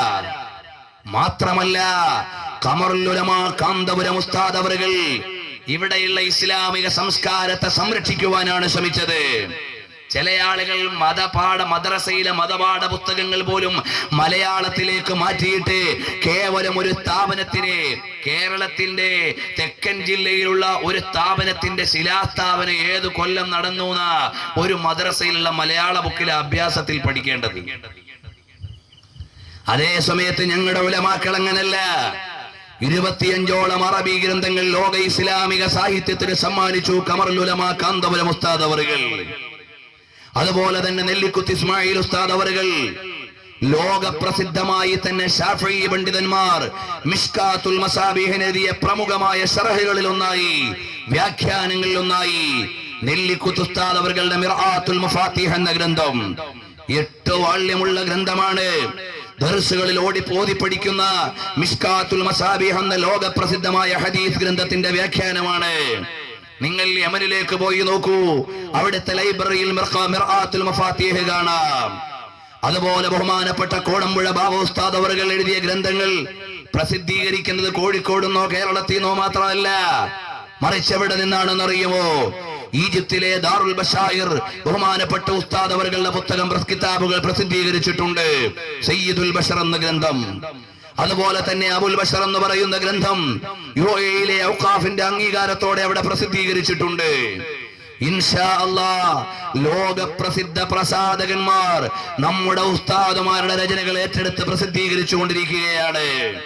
അപ്പോഴും ഞങ്ങൾക്ക് ഇതൊന്നും അറിയണ്ട, നിങ്ങളുടെ പരിപാടി പറ്റില്ല എന്നേ ഉള്ളൂ എന്ന വിചാരം ചില മനസ്സിലുണ്ടെങ്കിൽ അവർക്കറിയാത്തത് കൊണ്ടാണ്. മാപ്പ് കൊടുക്കേണ്ടത് നമ്മുടെ ബാധ്യതയാണ്. പ്രിയപ്പെട്ട സഹോദരങ്ങളെ, നമ്മൾ മനസ്സിലാക്കണം, നാം നമ്മുടെ പണ്ഡിതന്മാര് ചെയ്യുന്ന സേവനങ്ങളെ കുറിച്ച് തിരിച്ചറിയണം. മഹാന്മാരായ നമ്മുടെ ഉസ്താദുമാര് വീട്ടിലിരുന്ന് വിശ്രമിക്കുകയല്ല, കേവലം ഒരു പള്ളിയുടെ മെമ്പറും മെഹ്റാബുമായി മാത്രം ബന്ധപ്പെട്ടുകൊണ്ട് നിൽക്കുകയല്ല. ലോക രാഷ്ട്രങ്ങളിലേക്ക് ഇസ്ലാമിക ഉന്നതിക്ക് വേണ്ടി കടന്നു ചെന്ന് ഈ സമുദായത്തെ എങ്ങനെയെങ്കിലും ഉന്നമനത്തിലേക്ക് കൊണ്ടുവരണമെന്ന് വിചാരിച്ച് പ്രായം മറന്ന് ആരോഗ്യം മറന്ന് ഓരോ നിമിഷവും ഒരു യുഗത്തിന്റെ പ്രവർത്തികൾ ചെയ്തുകൊണ്ട് മുന്നോട്ട് പോകുന്നവരാണ് മഹാന്മാരായ ഉസ്താദുമാർ. അതുകൊണ്ട് നമ്മുടെ ഈ പ്രാസ്ഥാനിക കുടുംബം ഇവിടെ ചെയ്തുകൊണ്ടിരിക്കുന്ന സേവനം എന്താണ്? ഖമറുൽ ഉലമാ കാന്തപുരം ഉസ്താദ് അവറുകൾ ഈ രാജ്യത്തിന്റെ നിയമങ്ങൾ മാനിച്ചുകൊണ്ട് മുന്നോട്ട് പോകുന്നു. അതുപോലെ തന്നെ ഇസ്ലാമിന്റെ നിയമത്തിൽ ഒരു വിട്ടുവീഴ്ചയും ഇല്ലാതെ മുന്നോട്ട് പോകുന്നു. അത്രയും കൃത്യമായ ഒരു സമുദായത്തെ നയിച്ച് മാതൃകായോഗ്യമായി മുന്നോട്ട് പോകുമ്പോ ഈ പ്രസ്ഥാനത്തെ ദയവ് ചെയ്ത് പഠിക്കാൻ നിങ്ങൾ തയ്യാറാകണം. കാന്തപുരം ഉസ്താദിന്റെ മുന്നേറ്റം എവിടെയുണ്ടായി? ഒന്നുമില്ലെങ്കിൽ മനോരമ പത്രത്തിന്റെ വെബ്സൈറ്റ് നിങ്ങൾ പരിശോധിക്കണം. അതിൽ എഴുതിയിട്ടുണ്ട്, മതപണ്ഡിതന്മാർക്ക് പ്രൊഫഷണൽ സ്വഭാവം കൊണ്ടുവന്ന കേരളത്തിലെ പണ്ഡിതനാരാ? മനോരമക്കാരന്റെ കാഴ്ചപ്പാടിൽ സൈറ്റിൽ എഴുതിയിട്ടുണ്ട്, കാന്തപുരം ഉസ്താദ് അവറുകളാണ്. ഒരു രാഷ്ട്രീയ പ്രസ്ഥാനത്തിന്റെയും ഭാഗം ചേരാതെ രാഷ്ട്രീയ ഭരണാധികാരികളുടെ മുമ്പിൽ പോയി ഇസ്ലാമിന് വേണ്ടി ആവശ്യങ്ങൾ ഉന്നയിക്കാൻ, അതുപോലെ ഈ സമുദായത്തിന്റെ ആവശ്യങ്ങൾ ഉന്നയിക്കാൻ മുന്നോട്ട് വരുന്ന ഒരു പ്രാസ്ഥാന നായകൻ ആരാണുള്ളത് വേറെ? ഇതുപോലെ കണിശമായ കാൽവെപ്പിലൂടെ വ്യക്തമായ സംഘടനാ ചിട്ടയിലൂടെ മുന്നോട്ട് പോകുമ്പോ പ്രിയപ്പെട്ട ചെറുപ്പക്കാരെ, നാം ആരെയും ആക്ഷേപിക്കേണ്ടവരല്ല, നാം ആരുടെയും കുറ്റവും കുറവും നോക്കേണ്ടവരല്ല. നമുക്ക് ചിലത് ഇവിടെ ചെയ്യാനുണ്ട്. നമുക്ക് ചെയ്യാനുള്ളത് വേറെ പ്രസ്ഥാനത്തിന്റെ ന്യൂനത നോക്കലല്ല, നമുക്ക് ഈ യുഗത്തെ മാറ്റി എഴുതേണ്ടവരാണ്. ചെറുപ്പക്കാരെ, നമുക്ക് ചിലത് ഇവിടെ നടപ്പിലാക്കേണ്ടതുണ്ട്. സത്യത്തിന് വേണ്ടി, ധർമ്മത്തിന് വേണ്ടി, നീതിക്ക് വേണ്ടി, അള്ളാഹുവിന്റെ വിശുദ്ധമായ ദീൻ ഇവിടെ നടപ്പിലാകാൻ വേണ്ടി, അതുപോലെ തന്നെ ഈ രാജ്യത്ത് സമാധാനം ഉണ്ടാകാൻ വേണ്ടി, സൗഹാർദ്ദത്തിൽ അധിഷ്ഠിതമായി മുന്നോട്ട് പോകുന്ന ഈ സമൂഹത്തെ ആ സൗഹാർദ്ദത്തിൽ അധിഷ്ഠിതമായി മുന്നോട്ട് പോകാനുള്ള മാനസിക വിചാരങ്ങൾ രൂപപ്പെടുത്താൻ വേണ്ടി ഒരുപാട് ദൗത്യങ്ങൾ നമുക്ക് നിർവഹിക്കേണ്ടതുണ്ട്. ഇസ്ലാം എന്ന പുറം ലോകത്ത് നിന്ന് ഒരുപാട് വെല്ലുവിളികൾ നേരിട്ടുകൊണ്ടിരിക്കുകയാണ്. ഞാൻ വളരെ ഒരു ലോങ് ചാപ്റ്റർ നിങ്ങളുടെ മുമ്പിൽ അവതരിപ്പിക്കണമെന്ന് വിചാരിച്ചിരുന്നു, പക്ഷേ സമയം അനുവദിക്കുന്നില്ല.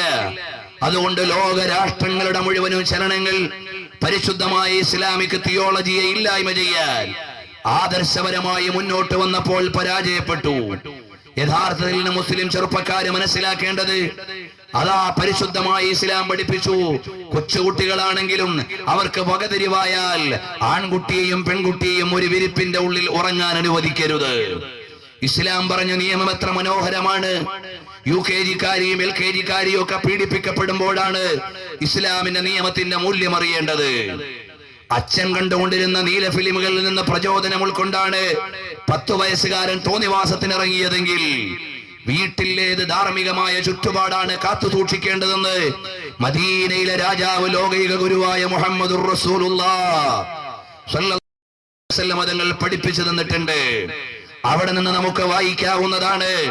നമ്മുടെ വീടുകളിൽ മാതാപിതാക്കൾ അഥവാ വാപ്പയും ഉമ്മയും പിതാവും മാതാവും പരസ്പരം സംസാരിക്കുമ്പോഴുള്ള അവരുടെ ലൈംഗികമായി അനുവദിക്കപ്പെട്ട കാര്യങ്ങൾ പോലും മക്കളുടെ മുമ്പിൽ വെച്ച് നിർവഹിക്കാൻ പാടില്ല. അവരിൽ തെറ്റായ വിചാരങ്ങൾ ഉണ്ടാക്കിയെടുക്കും. അതുകൊണ്ട് സൂക്ഷിക്കണമെന്ന് പഠിപ്പിച്ചു ഇസ്ലാം. കാരണം എന്താണ്? നെഗറ്റീവ് റിസൾട്ടുകൾ നമ്മുടെ സന്താനങ്ങളിൽ നിന്ന് വരാതിരിക്കാനാണ്. ഇതുപോലെ ഓരോ സ്റ്റെപ്പുകളെയും മൈക്രോ മാക്രോ ലെവലിൽ നോക്കിയിട്ട് അതിസൂക്ഷ്മമായി പരിശുദ്ധമായി ഇസ്ലാം ദർശിച്ചിട്ടുണ്ട്. പ്രിയപ്പെട്ട സഹോദരങ്ങളെ, ആ മഹിതമായ ഇസ്ലാമിന്റെ തിരുദർശനങ്ങളെ ഹൃദയത്തിലേറ്റിക്കൊണ്ട് ലോകത്തിന് അവതരിപ്പിക്കേണ്ട ഏറ്റവും പ്രധാനപ്പെട്ട സമയമാണിത്. അതുകൊണ്ട് നാം ആലോചിക്കേണ്ടത്, ഞാൻ ഈ നാട്ടിൽ നല്ല കാര്യങ്ങൾ ചെയ്യുന്നവർക്ക് പ്രചോദനം കൊടുക്കാൻ കഴിയണം. അള്ളാഹുവിന്റെ ദീന് പറയാൻ ലോകൈക ഗുരുവായ പുണ്യപ്രവാചകർ സല്ലല്ലാഹു അലൈഹി വസല്ലം തങ്ങളുടെ പവിത്രമായ ആശയങ്ങളെ പറഞ്ഞു കൊടുക്കാനാണ് ഈ വേദി ഒരുക്കിയത്. ഏതെങ്കിലും രാഷ്ട്രീയ പകപോക്കലുകൾക്ക് വേണ്ടിയല്ല, തോന്നിവാസങ്ങൾക്ക് വേണ്ടിയല്ല, അനുദായ്മകൾക്ക് വേണ്ടിയല്ല. അപ്പോഴവിടെ ആലോചിക്കണം, പടച്ചവനെ, നിന്റെ ദീന് പറയേണ്ട ഒരു വേദിയിൽ പങ്കെടുക്കേണ്ടവരെ അതിന് അള്ളാഹുവിന്റെ മുമ്പിൽ കണക്ക് പറയേണ്ടി വരുമോ ഇല്ലയോ എന്ന വിചാരം നമ്മുടെ ഓരോരുത്തരുടെയും മനസ്സിലുണ്ടാകണം. ഞാൻ ഇവിടേക്ക് വരുമ്പോ അള്ളാഹുവിന്റെ പരിശുദ്ധമായ ദീൻ പറയുക എന്ന ലക്ഷ്യത്തോടെയാണ് ഞാൻ വന്നത്. നാളെ അള്ളാഹുവിന്റെ കോടതിയിൽ കൂലി കിട്ടണമെന്ന ആഗ്രഹത്തോടെയാണ് ഞാൻ ഇതിലേക്ക് വന്നത്. അതുപോലെ ഇവിടെ ഇരിക്കുന്ന ഒരൊറ്റ പ്രവർത്തകന്മാരും അനുവാചകന്മാരും സിനിമ കാണാൻ വന്നവരല്ല, നാടകത്തിന് വേണ്ടി വന്നവരല്ല. അള്ളാഹുവിന്റെ ദീനിന്റെ പ്രതാപവും ആത്മീയമായ ഉപദേശങ്ങളിൽ ലഭ്യമാകുമെന്ന് വേണ്ടി വിചാരിച്ചു കൊണ്ടുവന്നതാണ്. ഇതാരോടുമുള്ള വെല്ലുവിളിക്ക് വേണ്ടി ഉണ്ടാക്കിയ വേദിയല്ല, മറിച്ച് പരിശുദ്ധമായ ഇസ്ലാമും മുസ്ലിം ലോകത്തിന്റെ ആനുകാലികമായ ചരണങ്ങളെയും വായിക്കാൻ വേണ്ടിയുള്ളതാണ്. പ്രിയപ്പെട്ട സഹോദരങ്ങളെ, യദുല്ലാഹി അലൽ ജമാഅ, അതുകൊണ്ട് ഒരുമിച്ച് നിൽക്കണം അഹ്ലുസ് സുന്നത്തി വൽ ജമാഅത്ത് എന്ന മഹത്തായ ആദർശത്തിന്റെ പേരിൽ. അതേ സമയത്ത് പ്രവാചകൻ സല്ലല്ലാഹു അലൈഹി വസല്ലം തങ്ങളെ ഒരാൾ കളിയാക്കാൻ ഇറങ്ങിയാൽ അവനെ കൂടെ കൂട്ടിക്കൊണ്ട് സമരം ചെയ്താൽ വിജയം ലഭിക്കുകയില്ല. അതുകൊണ്ട് അവനെ തിരുത്തുകയോ അവനെ മാറ്റി നിർത്തുകയോ വേണം. ആരെങ്കിലും അള്ളാഹുവിന്റെ പരിശുദ്ധമായ ഖുർആനിനെ ചോദ്യം ചെയ്താൽ അവനോട് പറഞ്ഞു കൊടുക്കണം ഇസ്ലാമിന്റെ മഹിതമായ മൂല്യം. അവൻ ഉൾക്കൊള്ളുന്നില്ലെങ്കിൽ അവനെ ചിലപ്പോൾ മാറ്റി നിർത്തേണ്ടി വരും. അതേ സമയത്ത് ലാ ഇലാഹ ഇല്ലല്ലാഹ് മുഹമ്മദുർ റസൂലുള്ളാഹ് എന്ന മഹിതമായ വിശ്വാസത്തിൽ അചഞ്ചലമായി മുന്നോട്ട് പോകുന്ന, തൗഹീദിലും റിസാലത്തിലും അചഞ്ചലമായി വിശ്വസിക്കുന്ന അഹ്ലുസ് സുന്നത്തി വൽ ജമാഅത്തിന്റെ കൃത്യമായ ആശയാദർശങ്ങളെ പരിപാലിച്ചുകൊണ്ട് മുന്നോട്ട് പോകുന്ന നമ്മെ സംബന്ധിച്ചിടത്തോളം അതിൽ കൃത്യമായ കണിശത വേണം. നാം നല്ലതിന്റെ സഹായിയാകണം. അതിനുവേണ്ടി നമ്മളാൽ കഴിയുന്ന സഹായങ്ങൾ ചെയ്തു. നാം തെറ്റിന്റെ സഹായികളാകരുത്. നാം നബി സല്ലല്ലാഹു അലൈഹി വസല്ലം തങ്ങളുടെ മഹിതമായ മാതൃകയാണ് പിൻപറ്റേണ്ടത്. പ്രിയപ്പെട്ട സഹോദരങ്ങളെ, അതുകൊണ്ട് നാം എല്ലാവരും പരിശുദ്ധമായ ഇസ്ലാമിന്റെ മഹിതമായ മൂല്യങ്ങളെ കാത്തു സൂക്ഷിക്കാൻ നമ്മുടെ വീടുകളിലേക്ക് ആത്മീയമായ വിദ്യാഭ്യാസം തിരിച്ചു കൊണ്ടുവരണം. നമ്മുടെ വീടുകളിൽ കേബിളുകൾ നമ്മുടെ അരമനകളെ കീഴടക്കുന്നുണ്ട്. നിങ്ങളെ LKG-യിലും UKG-യിലും പഠിക്കുന്ന ഓമന മക്കൾ ഇരുന്നു കൊണ്ട് കേബിളുകൾ കണ്ട് അവരുടെ മനസ്സും മസ്തിഷ്കവും തകരാറാവുകയാണ്. അവൻ യൂറോപ്പിന്റെ ആരാധകനായി മാറുകയാണ്. യൂറോപ്യൻ ഡ്രസ്സാണ് അവൻ അവന്റെ ചാനലിലൂടെ കാണുന്നത് മുഴുവനും. അതിലൂടെ അവന്റെ പ്രേമവും അവന്റെ മനസ്സും അതിലേക്ക് മാറുകയാണ്.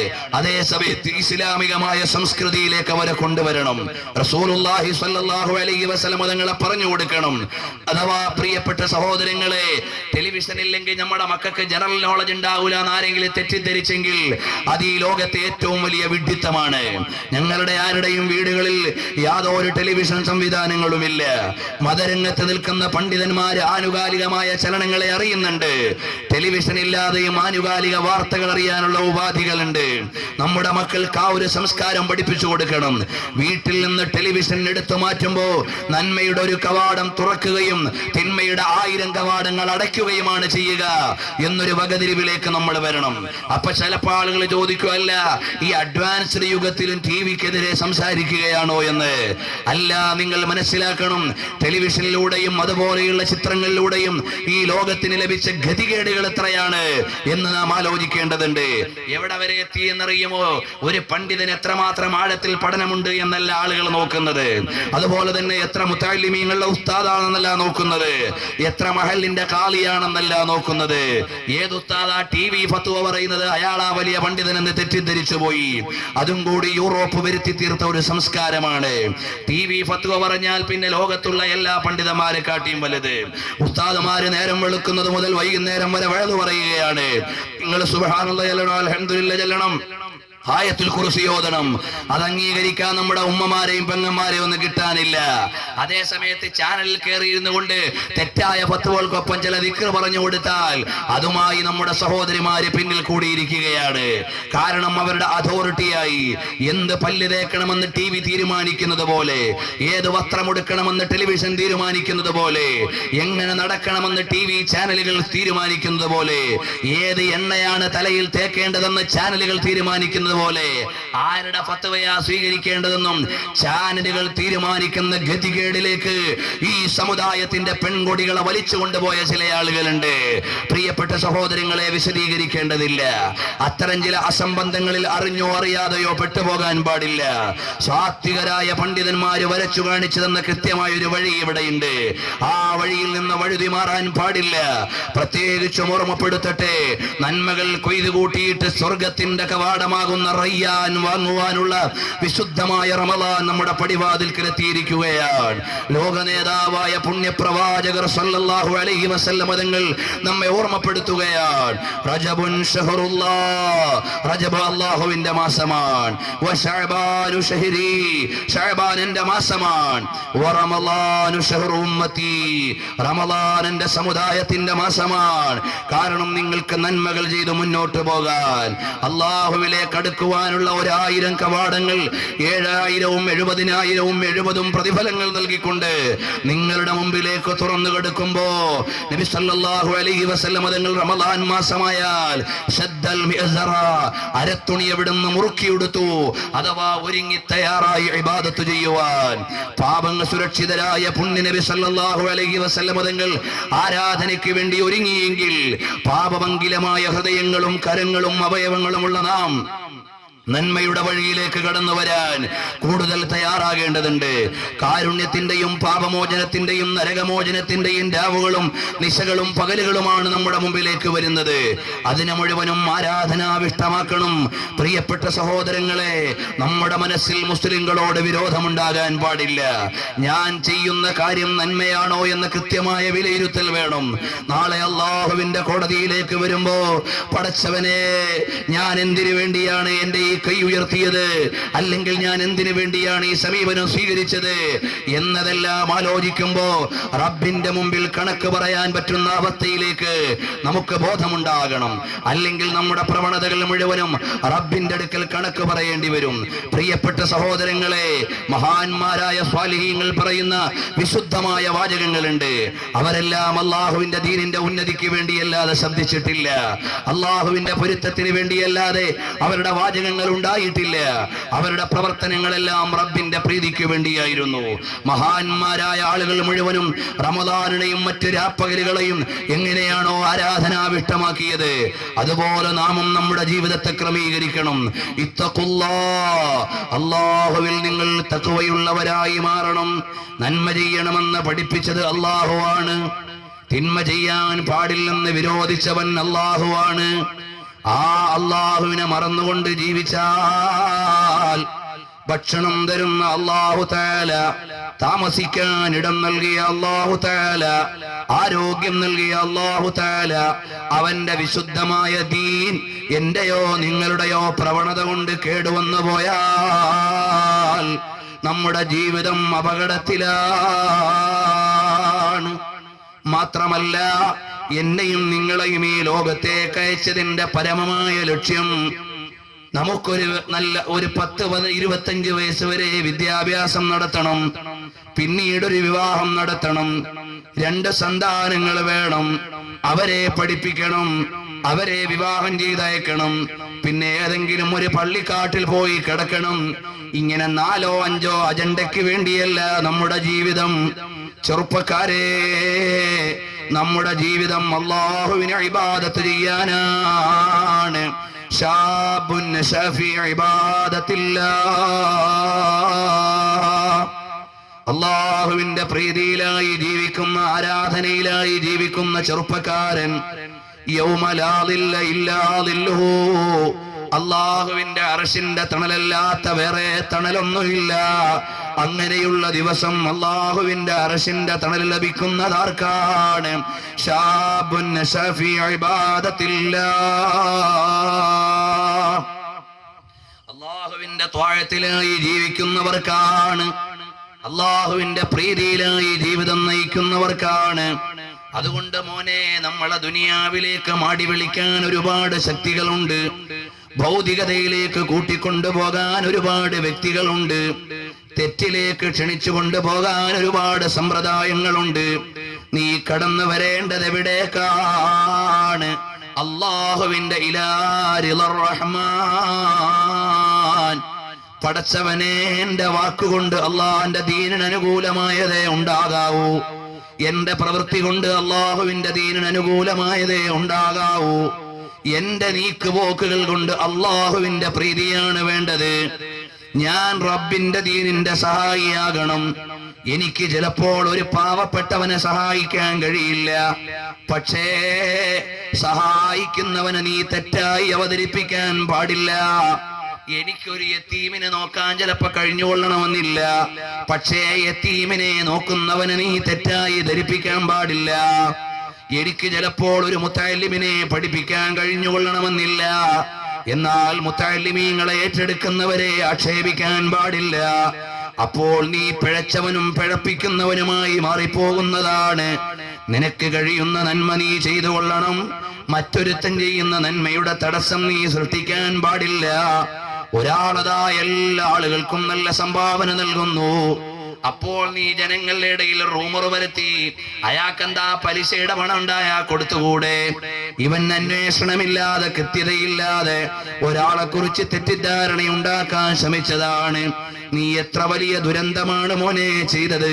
നിനക്കോ പാവപ്പെട്ടവരെ സഹായിക്കാൻ കഴിയുന്നില്ല, സഹായിക്കുന്നവനെ തെറ്റിദ്ധരിപ്പിക്കല്ലേ, അത് വലിയ അപകടമാണ്. അതുപോലെ വലിയ വലിയ ആലിമീങ്ങൾ ദീനിന് വലിയ സേവനം ചെയ്യുന്നുണ്ട്. എനിക്കിപ്പോൾ നെല്ലിക്കുത്ത് ഉസ്താദിനെ പോലെ കിതാബ് എഴുതാൻ കഴിയുന്നില്ല, AP ഉസ്താദിനെ പോലെ സേവനം ചെയ്യാൻ പറ്റുന്നില്ല. എന്നാൽ ഇസ്ലാമിനെ സ്നേഹിക്കുന്നവൻ ചെയ്യേണ്ടത് എന്താണ്? ആ ആലിമീങ്ങൾക്ക് ദുആ ചെയ്തു കൊടുക്കണം. എന്താ കാരണമെന്നറിയുമോ? ബഹുമാനപ്പെട്ട AP ഉസ്താദ് അവർക്ക് ദീർഘായുസ്സുണ്ടായാൽ ഒരുപാട് ദീനീ സ്ഥാപനങ്ങൾ ഇവിടെ ഉണ്ടാകും. 1800ഓളം പള്ളികൾ പണിയാൻ കാരണക്കാരനായ പണ്ഡിതൻ, ആ പണ്ഡിതൻ കുറച്ചു കാലം കൂടി ഇവിടെ ജീവിച്ചിരുന്നാൽ കുറച്ച് സ്ഥലങ്ങൾ കൂടി പള്ളി ഉണ്ടാകാൻ അല്ലാഹു തആല വഴി കൊടുക്കും. അതിൽ നീ സന്തോഷിക്കുകയും ദുആ ചെയ്യുകയും വേണം. അതുപോലെ തന്നെ വലിയ ദർസ് നടത്തുന്നൊരു മുദർരിസ്, ആ മുദർരിസ് കുറച്ചു കാലം കൂടി ജീവിച്ചിരുന്നാൽ കുറെ ആലിമീങ്ങൾക്ക് കൂടി ഇൽമ കിട്ടുമെന്ന് വിചാരിക്കണം. എനിക്കോ അതിന് കഴിയുന്നില്ലെങ്കിൽ അങ്ങനെയുള്ള ആലിമീങ്ങളെ സഹായിക്കണം. പ്രിയപ്പെട്ടവരെ, ചില ആളുകൾ ഇവിടെ AP ഉസ്താദിനെ മനസ്സിലാക്കിയിട്ടില്ല.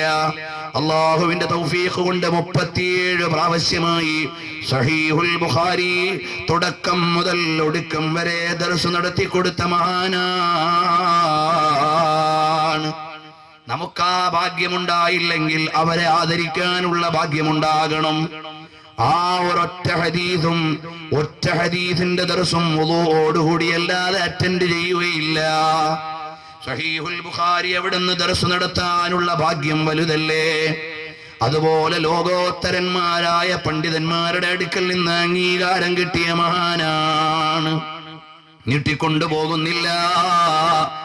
അപ്പോൾ നമ്മുടെ ഓരോരുത്തരുടെയും വിചാരം വരേണ്ടത് നല്ലത് നമുക്ക് ചെയ്യാൻ പറ്റുന്നത് ചെയ്യണം, ചെയ്യുന്നവരെ സഹായിക്കണം.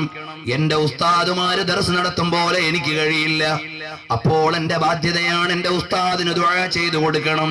ബഹുമാനപ്പെട്ട ഇമാം അബൂ ഹനീഫ റളിയല്ലാഹു അൻഹു പറഞ്ഞില്ലേ, എന്താണ്? ഞാൻ എൻ്റെ ഉസ്താദായ ഹമ്മാദ് ബിൻ അബീ സുലൈമാൻ റളിയല്ലാഹു അൻഹുവിന് ദുആ ചെയ്യാതെ ഒരൊറ്റ നിസ്കാരവും ഞാൻ നിസ്കരിച്ചിട്ടില്ല. അതുപോലെ മുഅ്മിനീങ്ങളെ, ഇന്ന് പള്ളികളിൽ കുറെ ചെറുപ്പക്കാരൊക്കെ കയറുന്നുണ്ട്, വളരെ വലിയ സന്തോഷമാണ്. എന്നാൽ മോനെ, നിന്റെയും എന്റെയും നിസ്കാരം ഇഖ്ലാസ് ഉള്ളതാകണം. അല്ലാഹുവിന് വേണ്ടി അങ്ങേയറ്റം ആരാധന ചെയ്യാനുള്ള മനസ്സ് വേണം. കണ്ടില്ലേ, അബ്ദുല്ലാഹി ഇബ്നു ഗാലിബ് റളിയല്ലാഹു അൻഹു ആരാണ്? താബഈങ്ങളിൽപ്പെട്ട വലിയ മഹാനാണ്. അബ്ദുല്ലാഹി ഇബ്നു ഗാലിബ് റളിയല്ലാഹു അൻഹു ആരാണ്? യുസല്ലി ളുഹാ മിഅത റക്അ, ളുഹാ നിസ്കാരം 100 റക്അത്ത് നിസ്കരിക്കുന്ന മഹാനാണ്.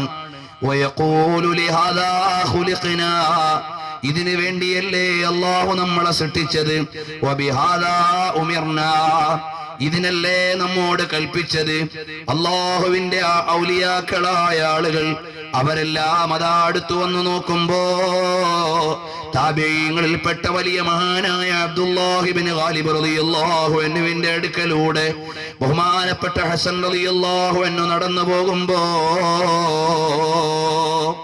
അതാ മഹാനവറുകൾ കാണുകയാണ്, വളരെ അധികം നേരം ഇബാദത്ത് ചെയ്യുന്ന മഹാനാണ്. ആ മഹാനവറുകൾ നീണ്ട സമയം സുജൂദിൽ കിടക്കുകയാണ്. ആ സമയത്ത് ഹസൻ എന്നവർ പറഞ്ഞു, എന്തേ നിങ്ങൾ ഇങ്ങനെ കഷ്ടപ്പെട്ട് ഇത്ര നേരം ഇബാദത്ത് ചെയ്യുന്നത്? ഉടനെ മഹാനവറുകൾ അങ്ങ് പറയുകയാണ്, വല്ലാഹു യഅ്മുറുനാ യാ ഹസൻ അൻ നദ്കുറഹു കസീറാ, അല്ലാഹു നമ്മളോട് കൽപ്പിച്ചത് കൂടുതൽ അവന് ദിക്ർ ചെയ്യാനാണ്. വഅൻത തഅ്മുറുനാ അൻ നദ്കുറഹു ഖലീലാ, ഞാൻ അല്ലാഹുവിനെ ആരാധിക്കുന്നവനാണ്. എനിക്ക് സുജൂദിൽ കിടക്കുമ്പോൾ വലിയ രസമാണ്, നിസ്കരിക്കാൻ നിൽക്കുമ്പോൾ വലിയ ആവേശമാണ്. വഅൻത തഅ്മുറുനാ അൻ നദ്കുറഹു ഖലീലാ, ഞാൻ നീണ്ട സുജൂദ് ചെയ്ത് അല്ലാഹുവിനെ ദിക്ർ ചെയ്യുമ്പോ അത് കുറയ്ക്കാനാണോ നിങ്ങൾ ശ്രമിക്കുന്നത് എന്ന് പറഞ്ഞിട്ട് കല്ലാ ലാ തുതിഉഹു വസ്ജുദ് വഖ്തരിബ് എന്ന ആയത്തോതിയിട്ടങ്ങ് സുജൂദിലേക്ക് വീണു. എന്നിട്ട് അല്ലാഹുവിനോട് ദുആ ചെയ്യുകയാണ്, അല്ലാഹുമ്മ ഇന്നാ നശ്കൂ ഇലൈക സഫഹ അഹ്ലാമിനാ വനഖ്സ അമലിനാ വഖ്തിറാബ ആജാലിനാ വദിഹാബ സ്വാലിഹീന മിന്നാ. അല്ലാഹുവേ, ഞങ്ങളെ തെറ്റായ വിചാരങ്ങളിൽ നിന്ന്, അതുപോലെ തന്നെ ഞങ്ങളുടെ അമലുകളുടെ ന്യൂനതയിൽ നിന്ന്, ഞങ്ങളെ പെട്ടെന്ന് മരിപ്പിക്കുന്നതിൽ നിന്ന്, ഞങ്ങളിൽ നിന്ന് സ്വാലിഹീങ്ങൾ പോകുന്നതിനെ തൊട്ട് നീ ഞങ്ങളെ കാക്കണേ റബ്ബേ എന്ന് പറഞ്ഞുകൊണ്ട് ജീവിച്ച മഹാനായ അബ്ദുല്ലാഹി ഇബ്നുൽ ഗാലിബ് റളിയല്ലാഹു അൻഹു ആരാണെന്നറിയുമോ? ബസറയിലെ വലിയ ആബിദായ മനുഷ്യനാണ്. അവരിൽ കൂട്ടത്തിൽ വലിയ ഖുർആൻ വിജ്ഞാനമുള്ള മഹാനാണ്. ബഹുമാനപ്പെട്ടവർ ഹിജ്റ 83 ഷഹീദായ മഹാനാണ്. കേട്ടോളൂ ചെറുപ്പക്കാരെ, ഞാനും നിങ്ങളുമൊക്കെ ജീവിച്ച് മരിച്ചിട്ട് എവിടെങ്കിലുമൊക്കെ ഖബർസ്ഥാനിൽ കിടത്തിയിട്ട് ആളുകൾ പോകും. നമ്മുടെ കയ്യിൽ രക്ഷപ്പെടാൻ അമലുണ്ടോ? 100 റക്അത്ത് ദുഹാ നിസ്കരിച്ച മഹാനായ മനുഷ്യൻ, അതുപോലെ നീണ്ട മണിക്കൂറുകളോളം സുജൂദിൽ കിടന്ന മഹാനായ അബ്ദുല്ലാഹി ഇബ്നുൽ ഗാലിബ് തങ്ങൾ അതാ മഹാനവറുകളെ ഖബറടക്കി പോയി. അതാ മഹാനവറുകളെ ഖബറടക്കിയപ്പോൾ മഹാനവറുകളുടെ ഖബറിൽ നിന്ന് ബഅദ വഫാതിഹി മിൻ ഖബരിഹി റീഹൽ മിസ്കി, ഖബറിന്റെ ഉള്ളിൽ നിന്ന് വരുന്നു കസ്തൂരിയുടെ ഗന്ധമാണ്. വദാമ ദാലിക ഫതറതൻ തവീല, നീണ്ട സമയം മഹാനവറുകളുടെ നീണ്ട കാലം ഖബറിന്റെ ഉള്ളിൽ നിന്ന് നല്ല കസ്തൂരിയുടെ ഗന്ധമാണ്.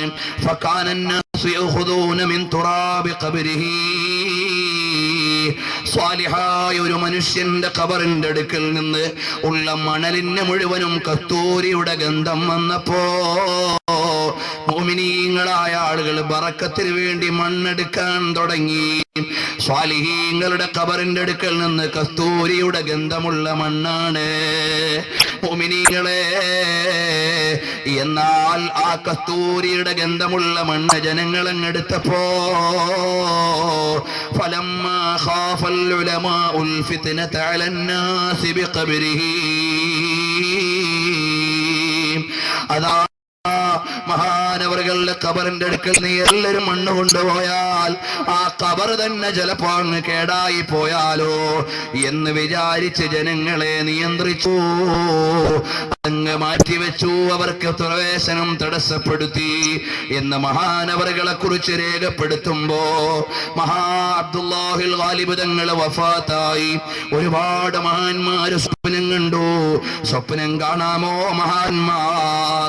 ആയിരക്കണക്കിന് ഉദാഹരണം നമുക്ക് പറയാനുണ്ട്. ലോകഗുരുവായ പുണ്യ റസൂൽ സ്വല്ലല്ലാഹു അലൈഹി വസല്ലമ തങ്ങളെ മഹാന്മാരായ ഇമാമുകളെ മുഴുവനും സ്വപ്നത്തിൽ കണ്ടിട്ടുണ്ട്. ഞാൻ നീട്ടി പറയുന്നില്ല, ഒരു മഹാനെ കൂടി പറഞ്ഞ് ഞാൻ നിർത്തിക്കോളാം. നമുക്കുള്ള മാതൃകകൾ സ്വഹാബത്താണ്, നമുക്കുള്ള മാതൃകകൾ താബിഈങ്ങളാണ്, നമുക്കുള്ള മാതൃകകൾ ഇമാമീങ്ങളാണ്. സാധുവായ ഞാൻ ഇമാമീങ്ങളെ കുറിച്ചുമായി പറഞ്ഞ 12ഓളം മണിക്കൂർ CD ഉണ്ട്. അതിൽ ആ 4 ഇമാമീങ്ങളുടെയും ഇബാദത്ത് വിശദീകരിച്ചിട്ടുണ്ട്. ആ ഇമാമീങ്ങളുടെ ജീവിതം നമ്മൾ എത്തേണ്ടതുണ്ട്. സഹോദരാ, മഹാനവറുകൾ മരണപ്പെട്ടതിന് ശേഷം ചോദിച്ചു, അല്ല സ്വപ്നത്തിൽ കാണുകയാണ്. ചോദിച്ചു, എങ്ങനുണ്ട് അബ്ദുല്ലാഹിൽ ഗാലിബ് തങ്ങളെ? റാഹത്താണ്, സ്വർഗത്തിലേക്കുള്ള കവാടമാണ്. ചോദിച്ചു, എന്തുകൊണ്ടാണ് നിങ്ങൾക്ക് സ്വർഗീയ കവാടം ലഭിച്ചത്? ബിമനിൽ തഹാദിൽ മർത്തബ. ചോദിച്ചപ്പോൾ പറയുകയാണ്, എനിക്ക് കിട്ടാനുള്ള കാരണം